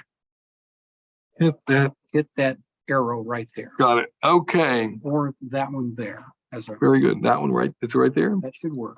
All right. Well, thank you. All right, you're good. Thank you all for coming. And thanks for organizing the session. It's fascinating. It's certainly a trip down memory lane for me. And I guess I'm visible here. So I will try in 10 minutes to sort of give you an outline of how EOS came to be and came to be in its current form or in its eventual form. And it all goes back to Bert Edelson shows up as a new, out of the blue, coming in from the labs at Intelsat. And he's concerned about crowding in the geostationary arc and the fact that there isn't opportunities for new, more antennas, more bandwidth, if you will. And he views that the solution is a big satellite, a big space platform, but he knows that NASA is no longer going to invest in the satellite communications business to develop such a thing, such a vehicle. And so he looks around and he says, Earth science, they could probably use a big spacecraft. And so he gets Pit Dome, who at this moment is sort of in a job which can be abolished in a year so he can retire early. And quite literally was the case. And Pitt pulls together 10 people, 10 NASA managers to do this, come up with a mission that can use a large space platform. I mean, it's literally pretty cynical, but that's what we were tasked to do. We represented a lot of different things. We were from headquarters, 5 of us, and then a couple of people from JPL, a couple of people from Goddard, one person who was, I guess, director of I've forgotten what it was called, the Earth Science kind of laboratory there in Bay St. Louis. And NSTL, National Space Technology Laboratory, whatever. Anyway, we get together and, we talk about what we want. And we get together in a meeting at JPL. And lo and behold, we spend the day, and at the end of the day, we're pretty discouraged and we don't have a mission. And miracle of miracles, overnight, I realized that water was what joined us together. Seems like a trivial realization now, but it was a big insight at the time to me. And so I came up with a payload of 6 instruments, big instruments. And I was the most junior person amongst this 10 people. And I came in the next day and I said, well, I've got this idea for a payload. Water joins us together, blah, blah, blah. Here are the 6 instruments. And much to my surprise, this group, which I viewed as kind of august and more senior, they said, so where's the rest of it? They completely bought it. And ultimately, we ended up with 19 instruments, which really would demand actually probably 3 platforms. And Pitt in particular, and the man from NSTL, whose name I'm embarrassed to have forgotten, but they both understood that the data system would be critical. And they made that point, and that was sort of news to me, but they were right. Anyway, so, and I guess you guys can read this, but the concept got briefed to Administrator Beggs, who, when it was over, apparently he'd been a roommate of Bert Ellison's at the Naval Academy. And he turned to Bert and said, and I wasn't there, by the way, so this is hearsay, but stop trying to undermine my space station. And then he sort of quietly said, I don't want to read about this in Aviation Week, but you can continue. I think based on an interview Beggs did with the Christian Science Monitor, I came to believe that Beggs was actually a closet environmentalist. He belonged to the Appalachian Trail Club, and his behavior, really was very supportive in many ways. Anyway, so, all right, so having planned this in-house and wanting to proceed with it, I realized that the science community on the outside of NASA wasn't going to buy into this mission. So I got to be in charge, and I decided, let's start the planning over again. We put together a group. I went to my colleagues at NASA headquarters and said, I used the word collegial here to describe the members of the planning group, but we basically wanted somebody in each of the disciplines of earth science who their colleagues would view them as representative, and looking out for the interests of that discipline. And at the same time, I'm embarrassed because I use this a little bit of a nasty word, but I went to my colleagues and I said, no assholes, quite literally. And I got a wonderful group of people. And much to my pleasure, when we got together, they loved the idea.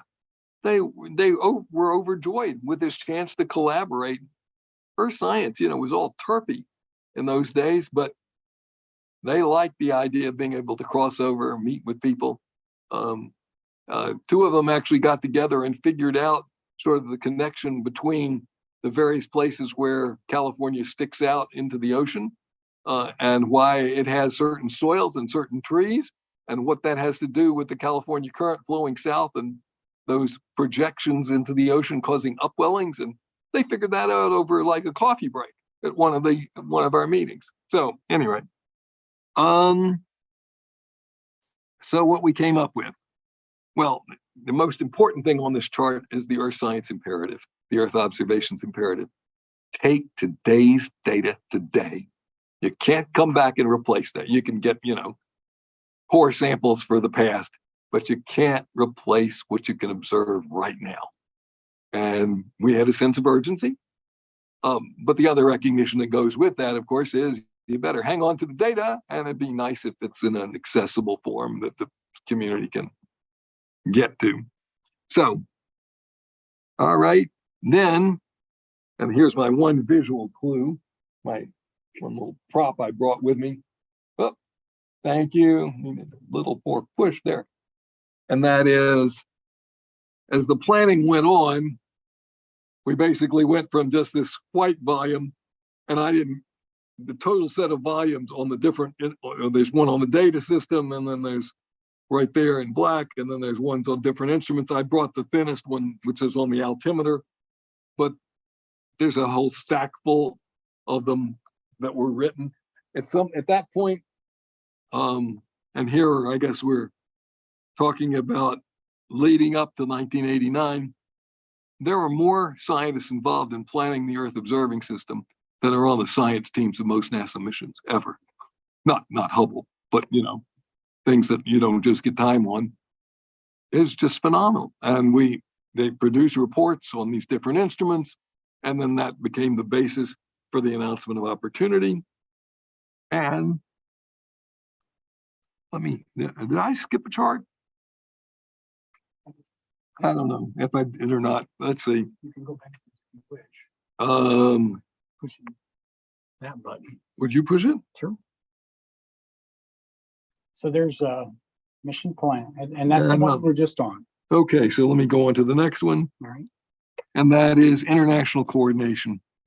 So while this group was going on, the idea had been BEGS in looking at the future of NASA. Basically, they did a marketing survey for what was needed in low Earth orbit. And yeah, we needed a space station, but then we needed a polar platform to put all these instruments on to look at the Earth. And so that got dealt into the space station. And all of a sudden there was this platform, and then I got assigned to fight off the astronomers and other people who wanted it and get it for Earth science. And had a lot of cooperation from NASA International Affairs in doing that. But basically, we secured that the platform, the big spacecraft we needed, would be provided by the space station, and it was in their budget. So that was quite something, but that led to an idea that the Earth observations groups of the different space station partners should get together. And we began getting together. We'd meet in each of the 4 venues, 4 countries, or if you will, not ESA is not a country, but once a year, and we got to know each other well, and we coordinated payloads, and we had our MET agencies come with us, which in this case meant EUMETSAT or EUMETSAT was brand new. So its director general came and sat at the table. I mean, it was just amazing. And I was the first person who ever said that they would fly something with EUMETSAT, and he was just blown away and so grateful that we would consider treating them that seriously, because they were really brand new. And in any case, these were wonderful meetings, and we coordinated our payloads, we coordinated our announcements of opportunity, and we failed to coordinate our data policies. And the reason really was because in Europe, and I came to realize that why it didn't work, and this isn't in the chart, but basically the agencies that funded the ESA Earth Science program, which was not a mandatory program, it was a voluntary program. So they had to go get money from the various member countries all the time, every time, for everything they wanted to do, were not the same as the agencies that benefited from using the data that would be produced. And so they wanted a commercial data policy, which was really mostly about making sure that they could hit a different budget line in their government budget. So, so like the Met agency in the UK would have to pony up money, which was normally not coming out of them at all, coming from another group to pay for this program at ESA. So we failed on the data policy, but we coordinated, and we also, in effect, served as a venue to coordinate the future of the Polar METSAT cooperation, which was quite intimate. So, oh, I must have pushed the wrong button. There we go. So then we get to the announcement of opportunity. And I think it probably still stands as probably the most complicated and extensive announcement of opportunity ever in the history of NASA. The review panels went on for 8 weeks. And I basically hid out from NASA headquarters for reasons I won't go into.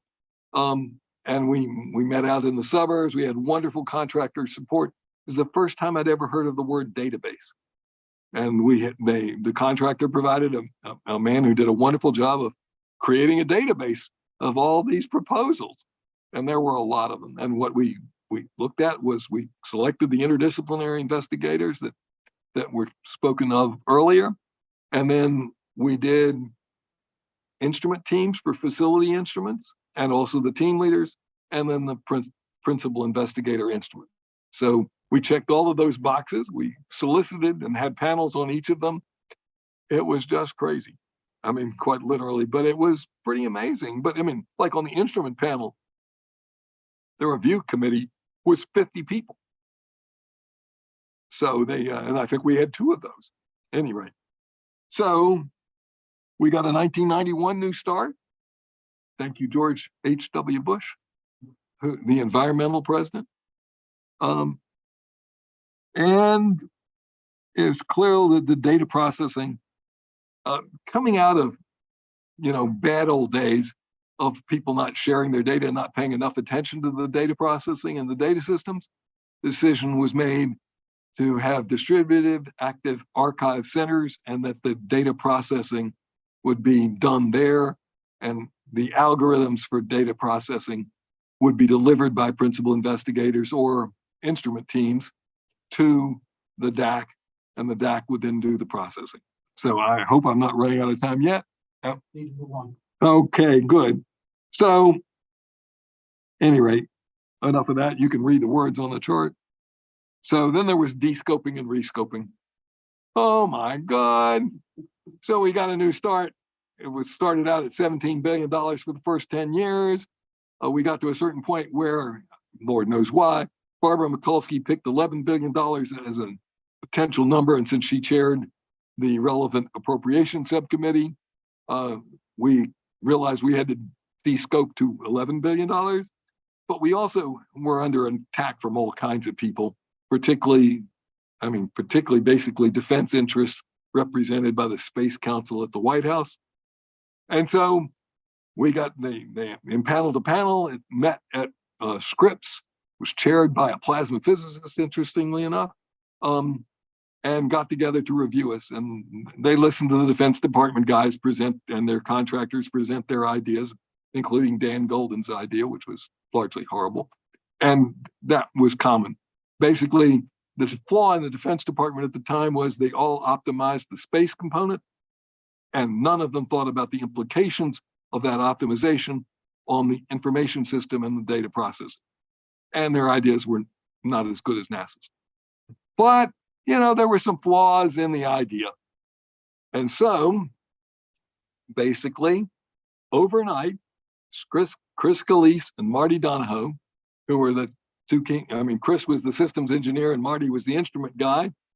And with me holding their hands for science guidance overnight, they reconfigured the Earth observing system from one big polar platform to three sort of moderately big, sort of on the high end of the moderate sized satellites. We divided the payload up amongst them. There were always a few instruments that were going to have to fly somewhere else. Like there was no need for the solar constant measurements to be on the same satellite or anything. And EOS changed to that configuration. It was, you'll notice there were 3 payloads back in that earliest first day. Well, now there were 3 payloads again, primarily AM, PM, and CHEM. And AM, we switched and completely upset our European colleagues because they were going to fly the morning orbit. We decided we were going to fly morning orbit and afternoon orbit, and that would also strengthen the science that could be done with MODIS. And then there was always, of those 3 ones in the original configuration, one of them in essence was a UARS follow-on plus some tropospheric photochemistry work. So there was always a chem there, at any rate.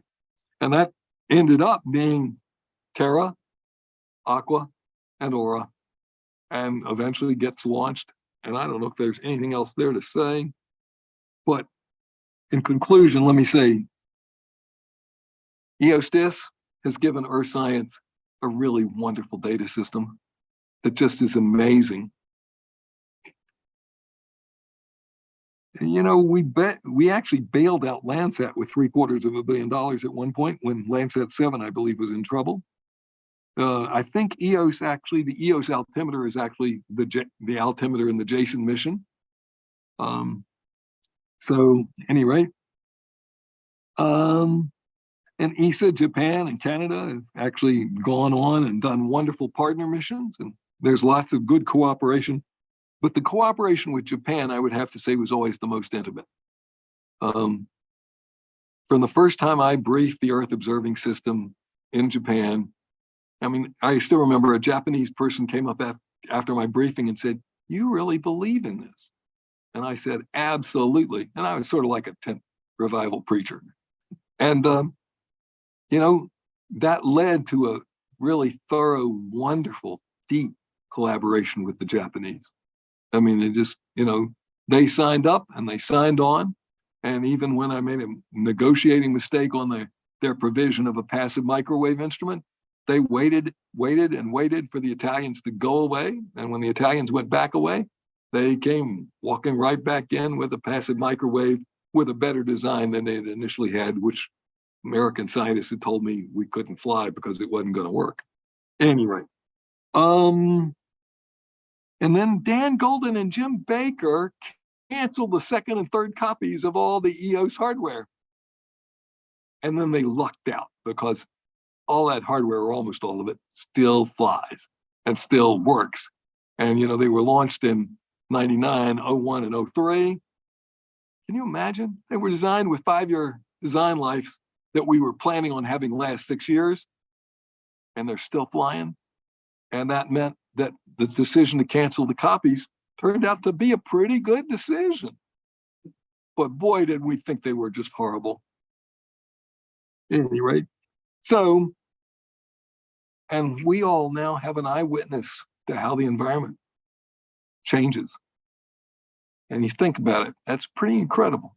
I mean, we've got the basis for our understanding, and it's not all of it, and some brilliant ideas have been thought of since, ISAT being a good example, but it's not the only one. But it's pretty amazing as a commitment. And it was also an example of where I think NASA thought about Earth science in the correct way. And I'm not sure I believe that ever since, but the thought and thinking was clearly, what do we need to do? What can we do from low Earth orbit that will provide us information about the Earth? Didn't have to be a single focused science problem. It basically was recognizing that, you know, the data could end up the data from an instrument could end up working for a lot of different purposes. There were some examples of single purpose things, such as the altimeter for ocean circulation. But Lord knows, MODIS provides probably 2/3 of the scientific benefit of the Earth observing system. Anyway, so thank you all very much. Thank you. Let's see if I can do this. That is just in a good place. It's a wonderful place. Okay. It is if I can turn myself. Okay. I apologize for this. All right, even better. All right. All right, you're good. Thank you. And I'll scoot back and get out of the way. Let me change the slides and I'll invite Susan up. Or thank you.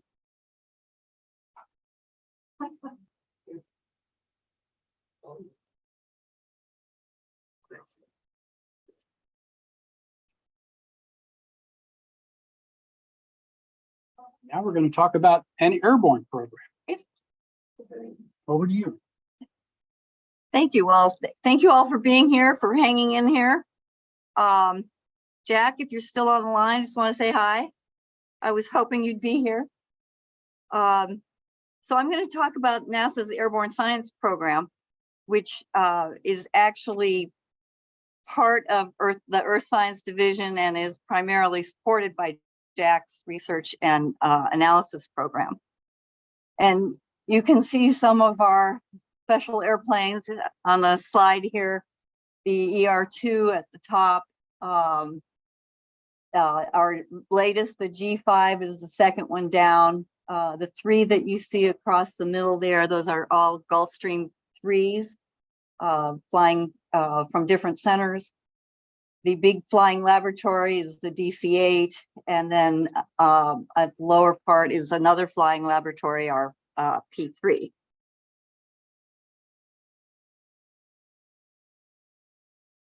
I'll give you a little bit of historical context on the Airborne Science Program. First, looking at the chart on the right, you know, we've been talking almost exclusively about satellites in this conference so far. The aircraft fly here in between and sort of fill this gap between ground measurements and the space measurements, and are able to provide where you want to fly, where you want to measure, and when you want to measure it better than a satellite can, and give, in some cases, better temporal and better spatial resolution. So they have a definite role in Earth science. This calendar of a sort on the far left there is very rich in the history of airborne science for Earth science. I'm not going to go through these one by one. I'm going to select a few of these different programs to highlight the role of airborne in measurements of the environment. Begins back about 60 years ago. The early aircraft were all military hand-me-downs. Convair first in 1963 flew astronomy missions and then moved over to Earth resource missions. The U-2, the spy plane from the Air Force, were the first major platforms. And when NASA bought their own, they changed that name to ER-2 for Earth Resources. That's the high flyer, nearly 70,000 feet. The WB-57 is also a military aircraft, high altitude. And then in 1985, we get the DC-8, which is the large flying laboratory. So on that particular slide, you see a lot of the early days for the Airborne Science Program. We've been flying ever since then. So a little chart across the bottom there shows that in, especially in the most recent years, 3,000 to 4,000 flight hours on the different aircraft flying for NASA Earth Science. So because there's so much to cover, I'm going to pick highlights out of the airborne science history. Now, a lot of the previous speakers have spoken about various very impactful personalities. I'm not going to go through them. I'm just going to say that it was the vision of a lot of these people who came before that have led to the success of the Airborne Science Program. The largest primary role of airborne science is to support the space missions by making both in situ and remote sensing measurements. There are other roles for the airborne science, including obtaining data for algorithm development. A lot of that work is done, and also for validation. Testing new sensors, especially in the high altitude regime, things that are eventually going to go to space. Process studies, the development of infrastructure such as satellite communications to and from the aircraft. And then very importantly, training the next generation of scientists and engineers.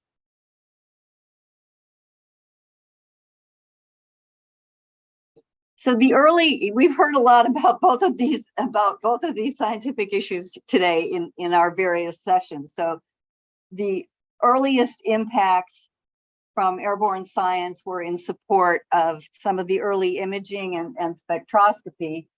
So on the far left, what you see is the thematic mapper simulator, which flew on the ER-2 in support of Landsat. In fact, it flew even before Landsat was first launched to provide similar data, and then flew in validation of that data.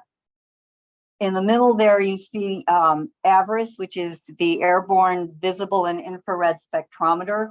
It was developed at JPL and first flew in 1986 as validation for Hyperion on EO1, and has flown in various configurations ever since. So there's the original AVIRIS, there's AVIRIS NG, which is next generation, and then the newest one, AVIRIS 3, which will fly next year and is designed to present validation data for EMIT, which is just recently landed on the International Space Station.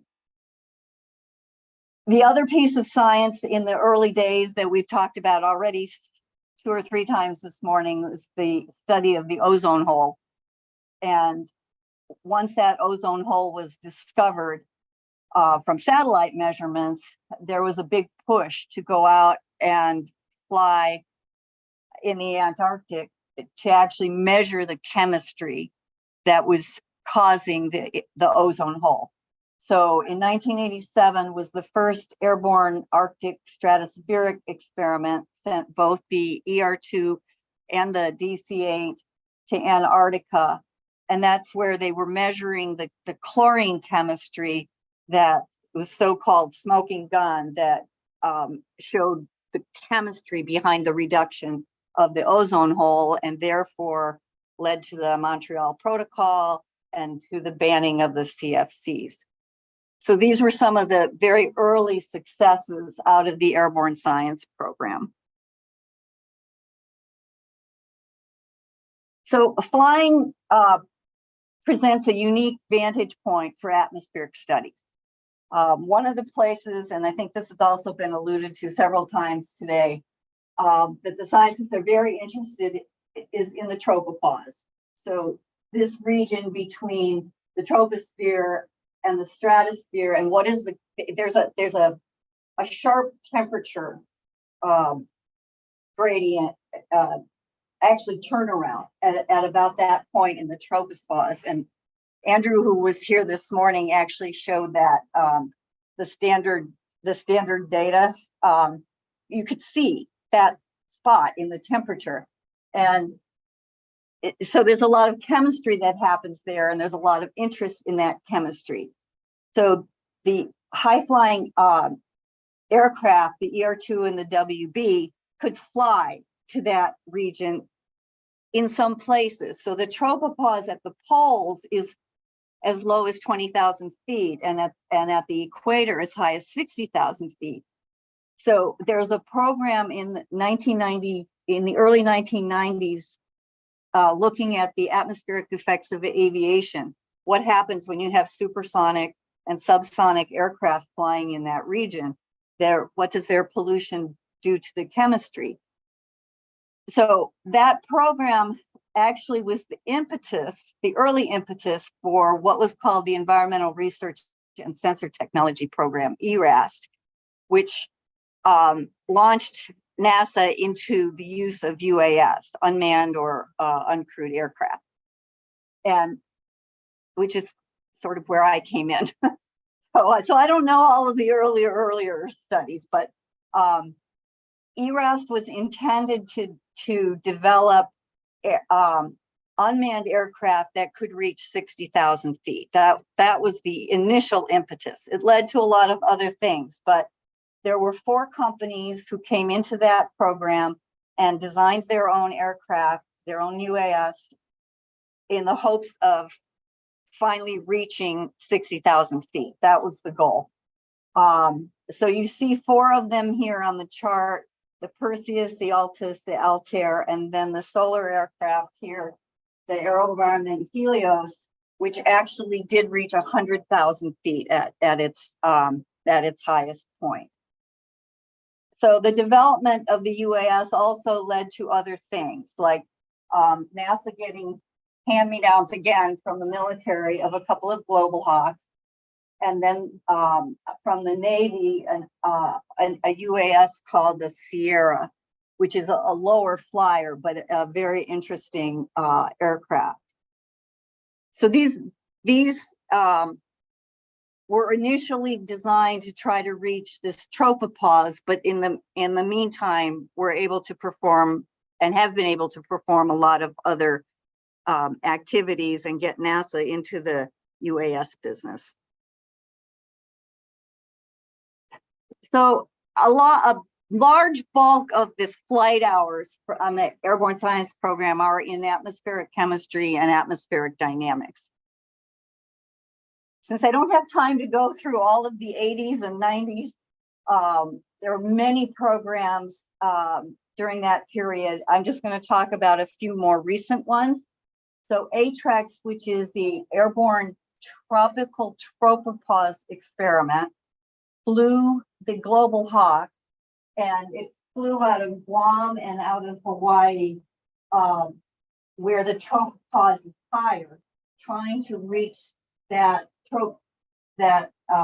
layer between the troposphere and stratosphere, and it flew this kind of pattern up and down through that region, and they were able to discover that water vapor, nobody really knew if this was true, that yes, water vapor does make it into the stratosphere. That was one of those findings.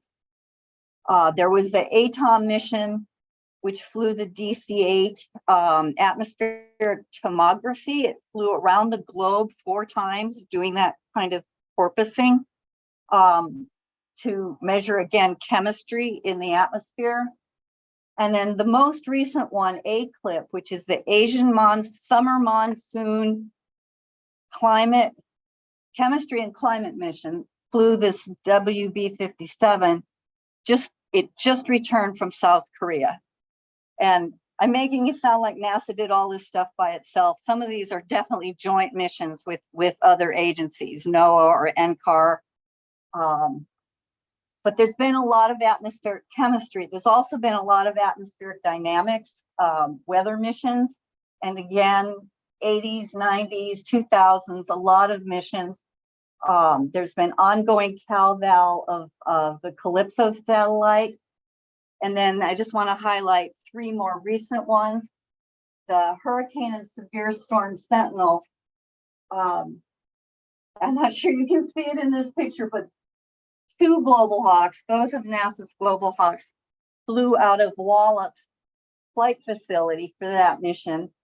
And one of it was a hurricane, literally a hurricane mission. So just like the hurricane that just came ashore in Florida, one of those Global Hawks flew above, so it could just watch from above the hurricane, and the other Global Hawk flew around, not through, it wasn't a hurricane hunter, so to speak, but flew around the periphery of the hurricane making measurements. So those 2 different aircraft were instrumented with very different payloads, because one was watching from above and the other was measuring from the outskirts.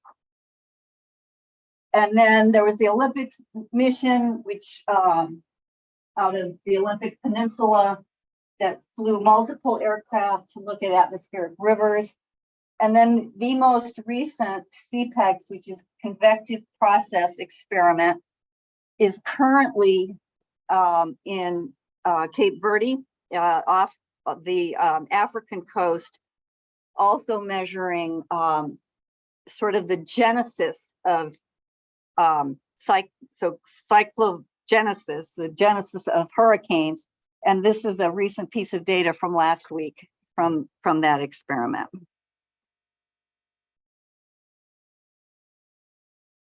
So there's been a lot of work in the atmosphere, And then there's also been quite a bit of work looking at the cryosphere, where airborne support has been crucial during periods of rapid change. The instrument called the Airborne Topographic Mapper, a Goddard instrument, has flown routinely over the Greenland ice sheets, beginning initially on the P3 in 1993 and flying on additional aircraft since then. But gentleman out of Goddard, Bill Crable, I don't know if any of you know his name, but he's been presenting on that ice sheet data for decades. And I remember the first time I heard him speak about how the ice sheets were shrinking, that if you looked around the room, you could see people get pale. I mean, there's definitely something happening. There've been a lot of other missions in the primarily in the Arctic, a couple in the Antarctic until Operation Icebridge. So Operation Icebridge was designed to fill that gap between the end of ICESat and the beginning of ICESat-2, because ICESat had failed and ICESat-2 wasn't going to launch for a while. So the Airborne Science Program and NASA headquarters designed this program to flight lines over Greenland and over Antarctica. This is a 10-year program, and I should know the numbers, but I don't remember exactly. Something like 4,000. No, that's not right. It would be many more miles than that. Maybe 40,000 miles of flight lines over that 10-year period, carrying a variety of different instruments, but primarily an altimeter to take the kind of data that ISAT-2 takes now. So that was an extremely successful mission. And it brought a number of different aircraft to Greenland. In this photograph, we see an air with 3 different missions represented. So there's the aircraft for Icebridge, the aircraft for another mission called Oceans Melting Greenland that went out and flew the periphery of Greenland, dropping sondes to measure the temperature of the water and also what was happening to the melting of the glaciers. I'm almost done.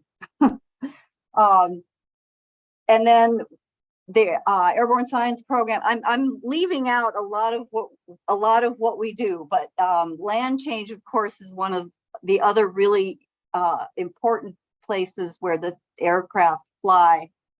As I mentioned previously, Landsat validation has been supported since 1971 in various ways. EcoStress mission on the International Space Station has been supported since 2016. And along the way, the instrument, it's not just the airplanes, but of course it's the payloads, the instruments that fly that are continually under development. So there's spectroscopy, there's imaging, there's LIDAR, there's SAR. And that's just a sampling of the facility and technology capabilities that are brought to bear in the Airborne Science Program.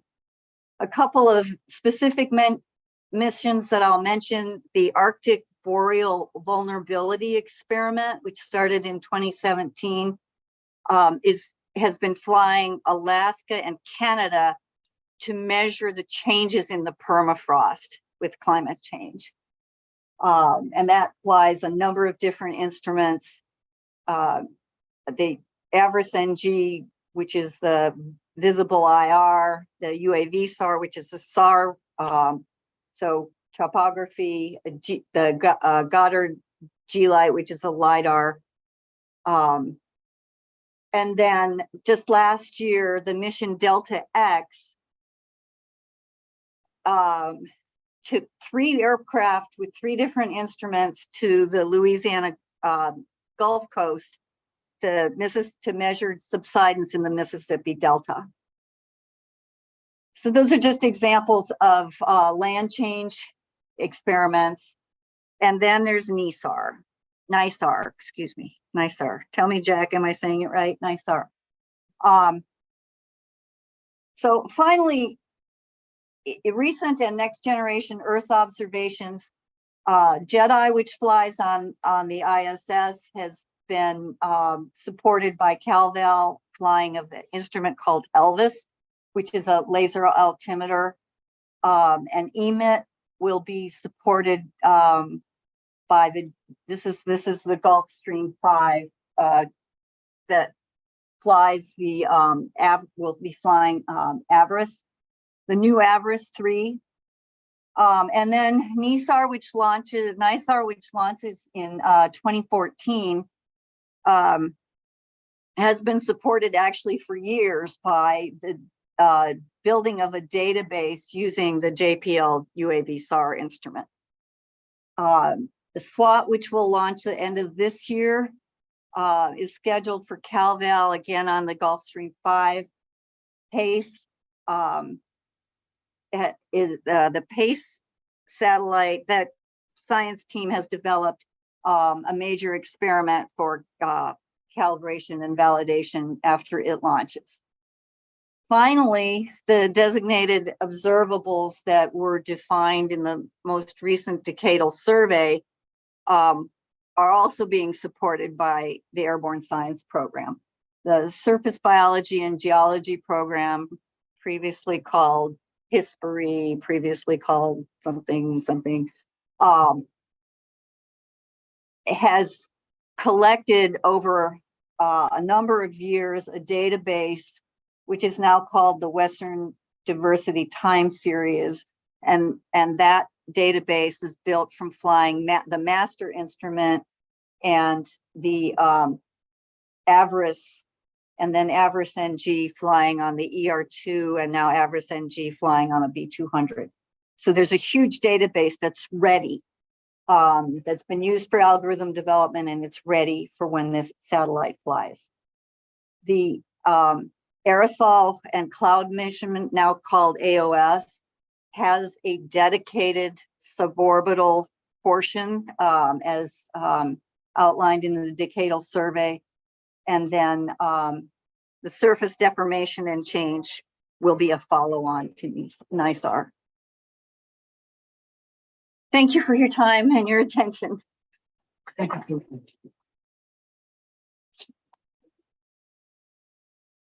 I'm supposed to hit escape. Yeah, that's good. All right, everyone. I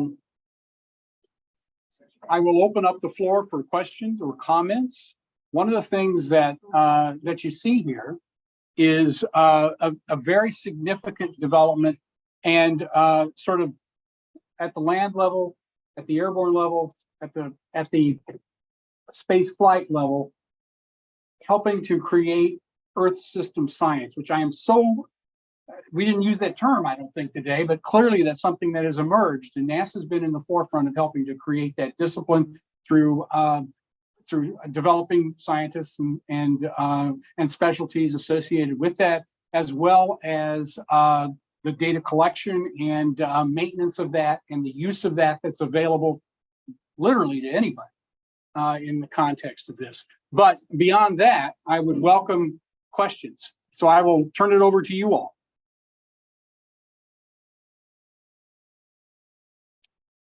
Yeah, Ron, I was very, Ron? Yes. Yeah, I was very interested to hear sort of the study. It was almost like a case study of what was done to attract Frank Press. I thought that was quite interesting. And I wonder if you've done studies of other people, or is that just one situation?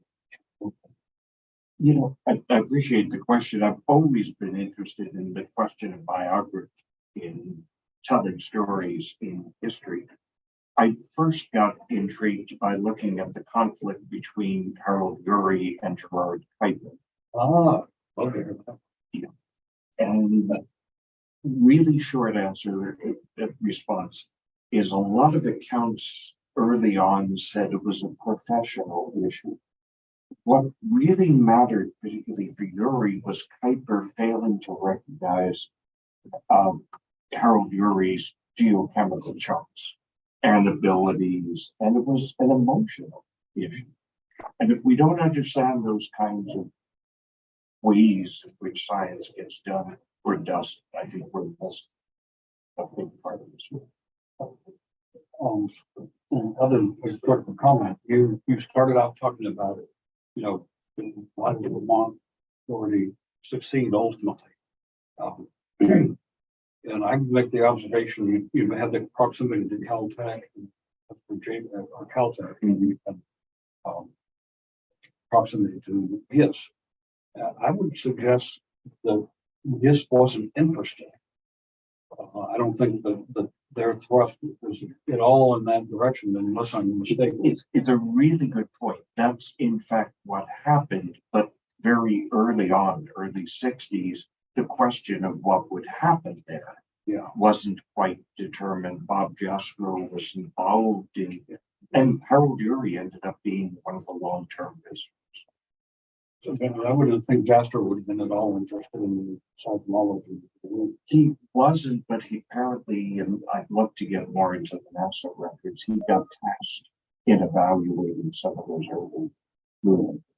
And one of the other wrinkle I put on that is that until Jim Hansen came along later on, they just didn't do instruments. Yes, that's and right. So that wasn't even part of the menu.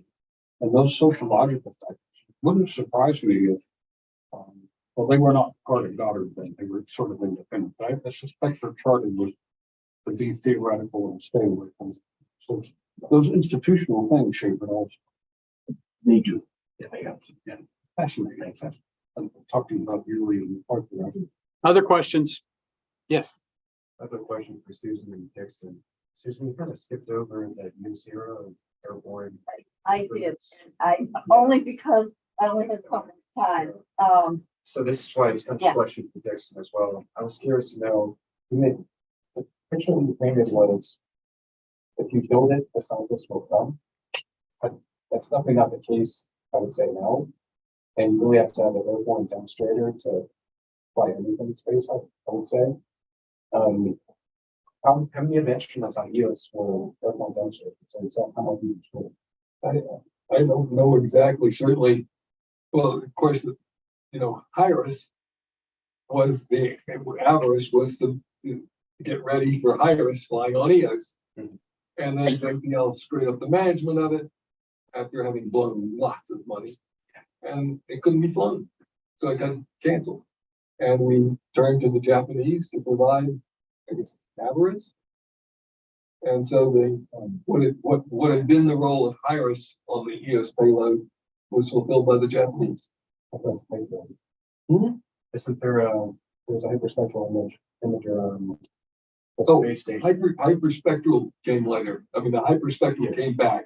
Okay. But for EOS, we had to, rather bluntly, what happened in EOS is we wanted to move to spectrometers from radiometers.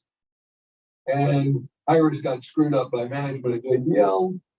And in the budget, Goddard felt that it really needed drop modus tilt, which was the other spectrometer. So we lost both of the spectrometer approaches. That piece of radicalism in the concept of EOS just went away. I guess my other side comes. I'm sorry, I didn't mention it yet, because the master instrument has flown and flies every year on the ER2 is a Modus Aster simulator. So and that's what it was designed for, to be exactly that. And there's so many other examples. I'm sorry, I couldn't cover it. Yeah, it's fascinating how it was the story before this. Nice how it's been before this. Yes, over here. I have a question for Susan. Why does NASA have 3 G3s? They're they just Oh, because they all do different things. Okay, so the initial G3 that Armstrong purchased carries JPL's UAV SAR.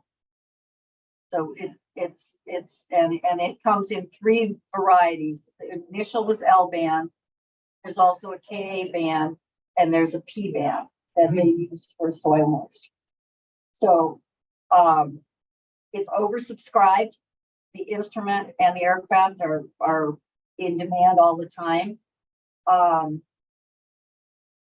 Johnson has a Gulfstream 3 that was initially for crew return, well, for crew movement for the ISS. And they contributed that as a backup to the Armstrong Gulfstream.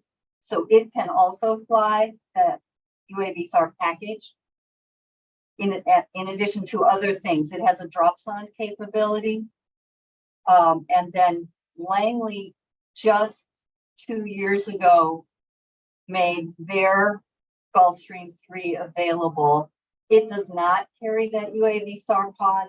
Instead, it has 2 nadir ports that the other ones don't have, and will be an alternate to several other aircraft that Langley flies. So those are being sold, and that G3 takes its place, but it now also has dropson capability.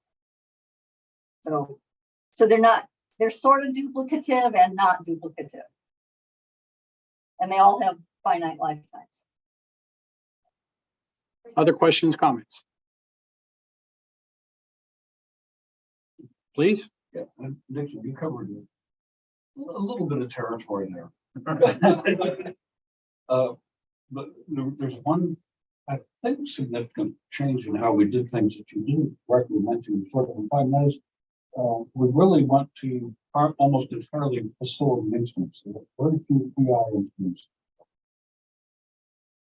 Was that that was a conscious decision, I think, at some point. And do you think is that a departure from history?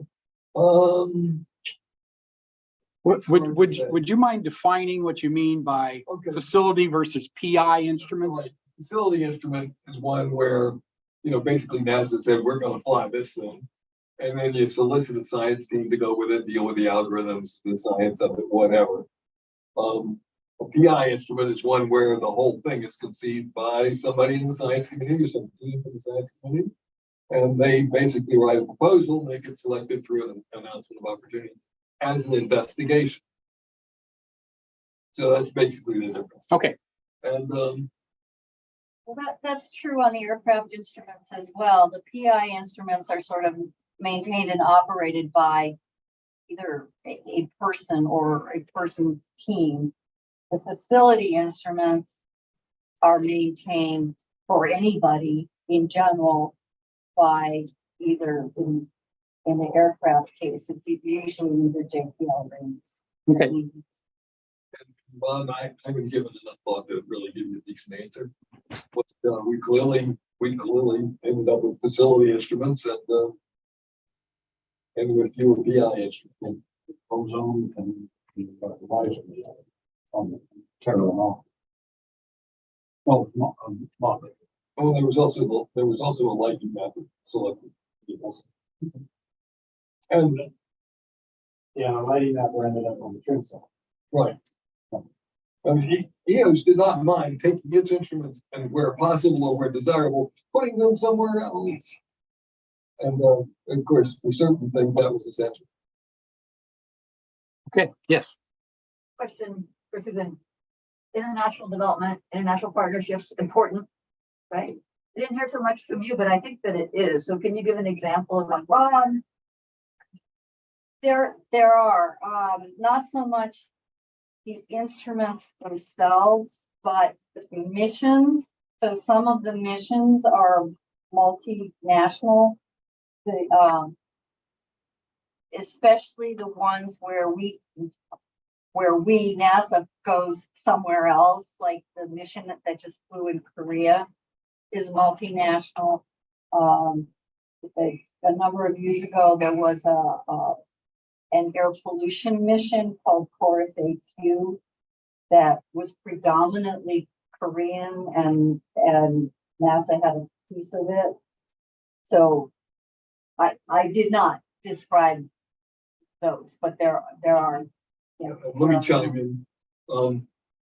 Colleague of Bob's at my NASA headquarters, Joe McNeil, basically worked to build a partnership with Brazil to fly in the research aircraft in the Amazon.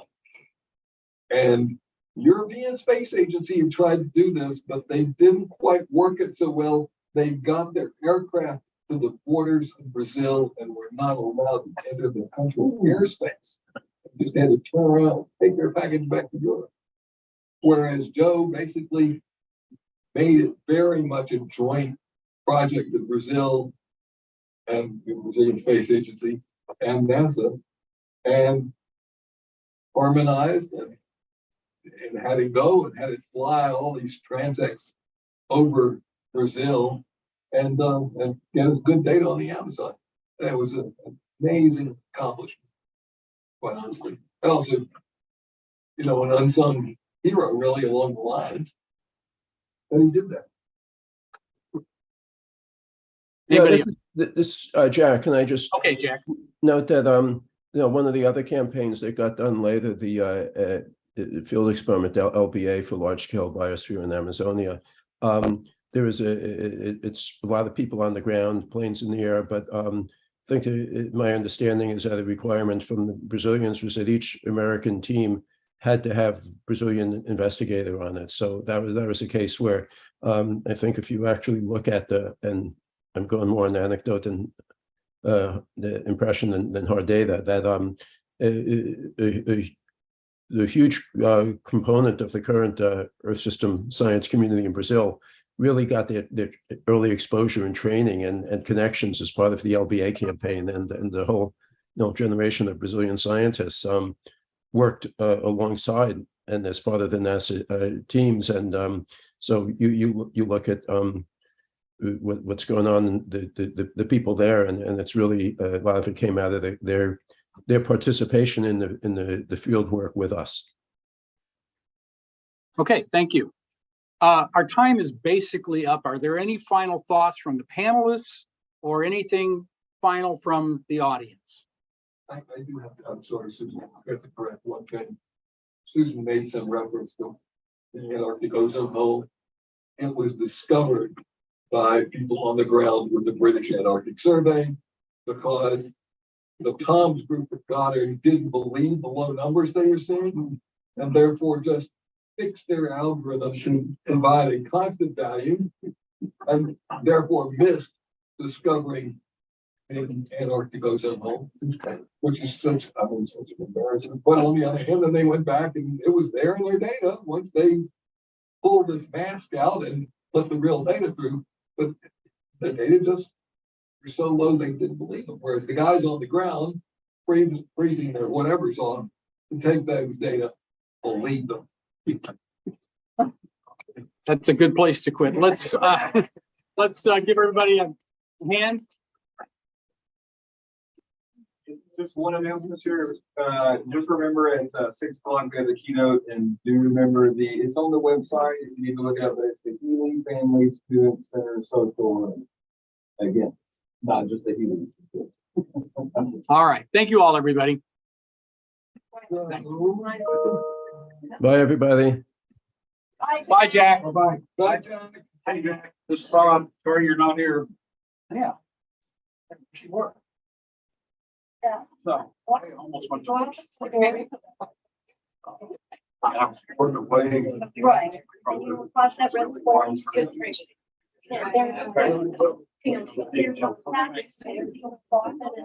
They don't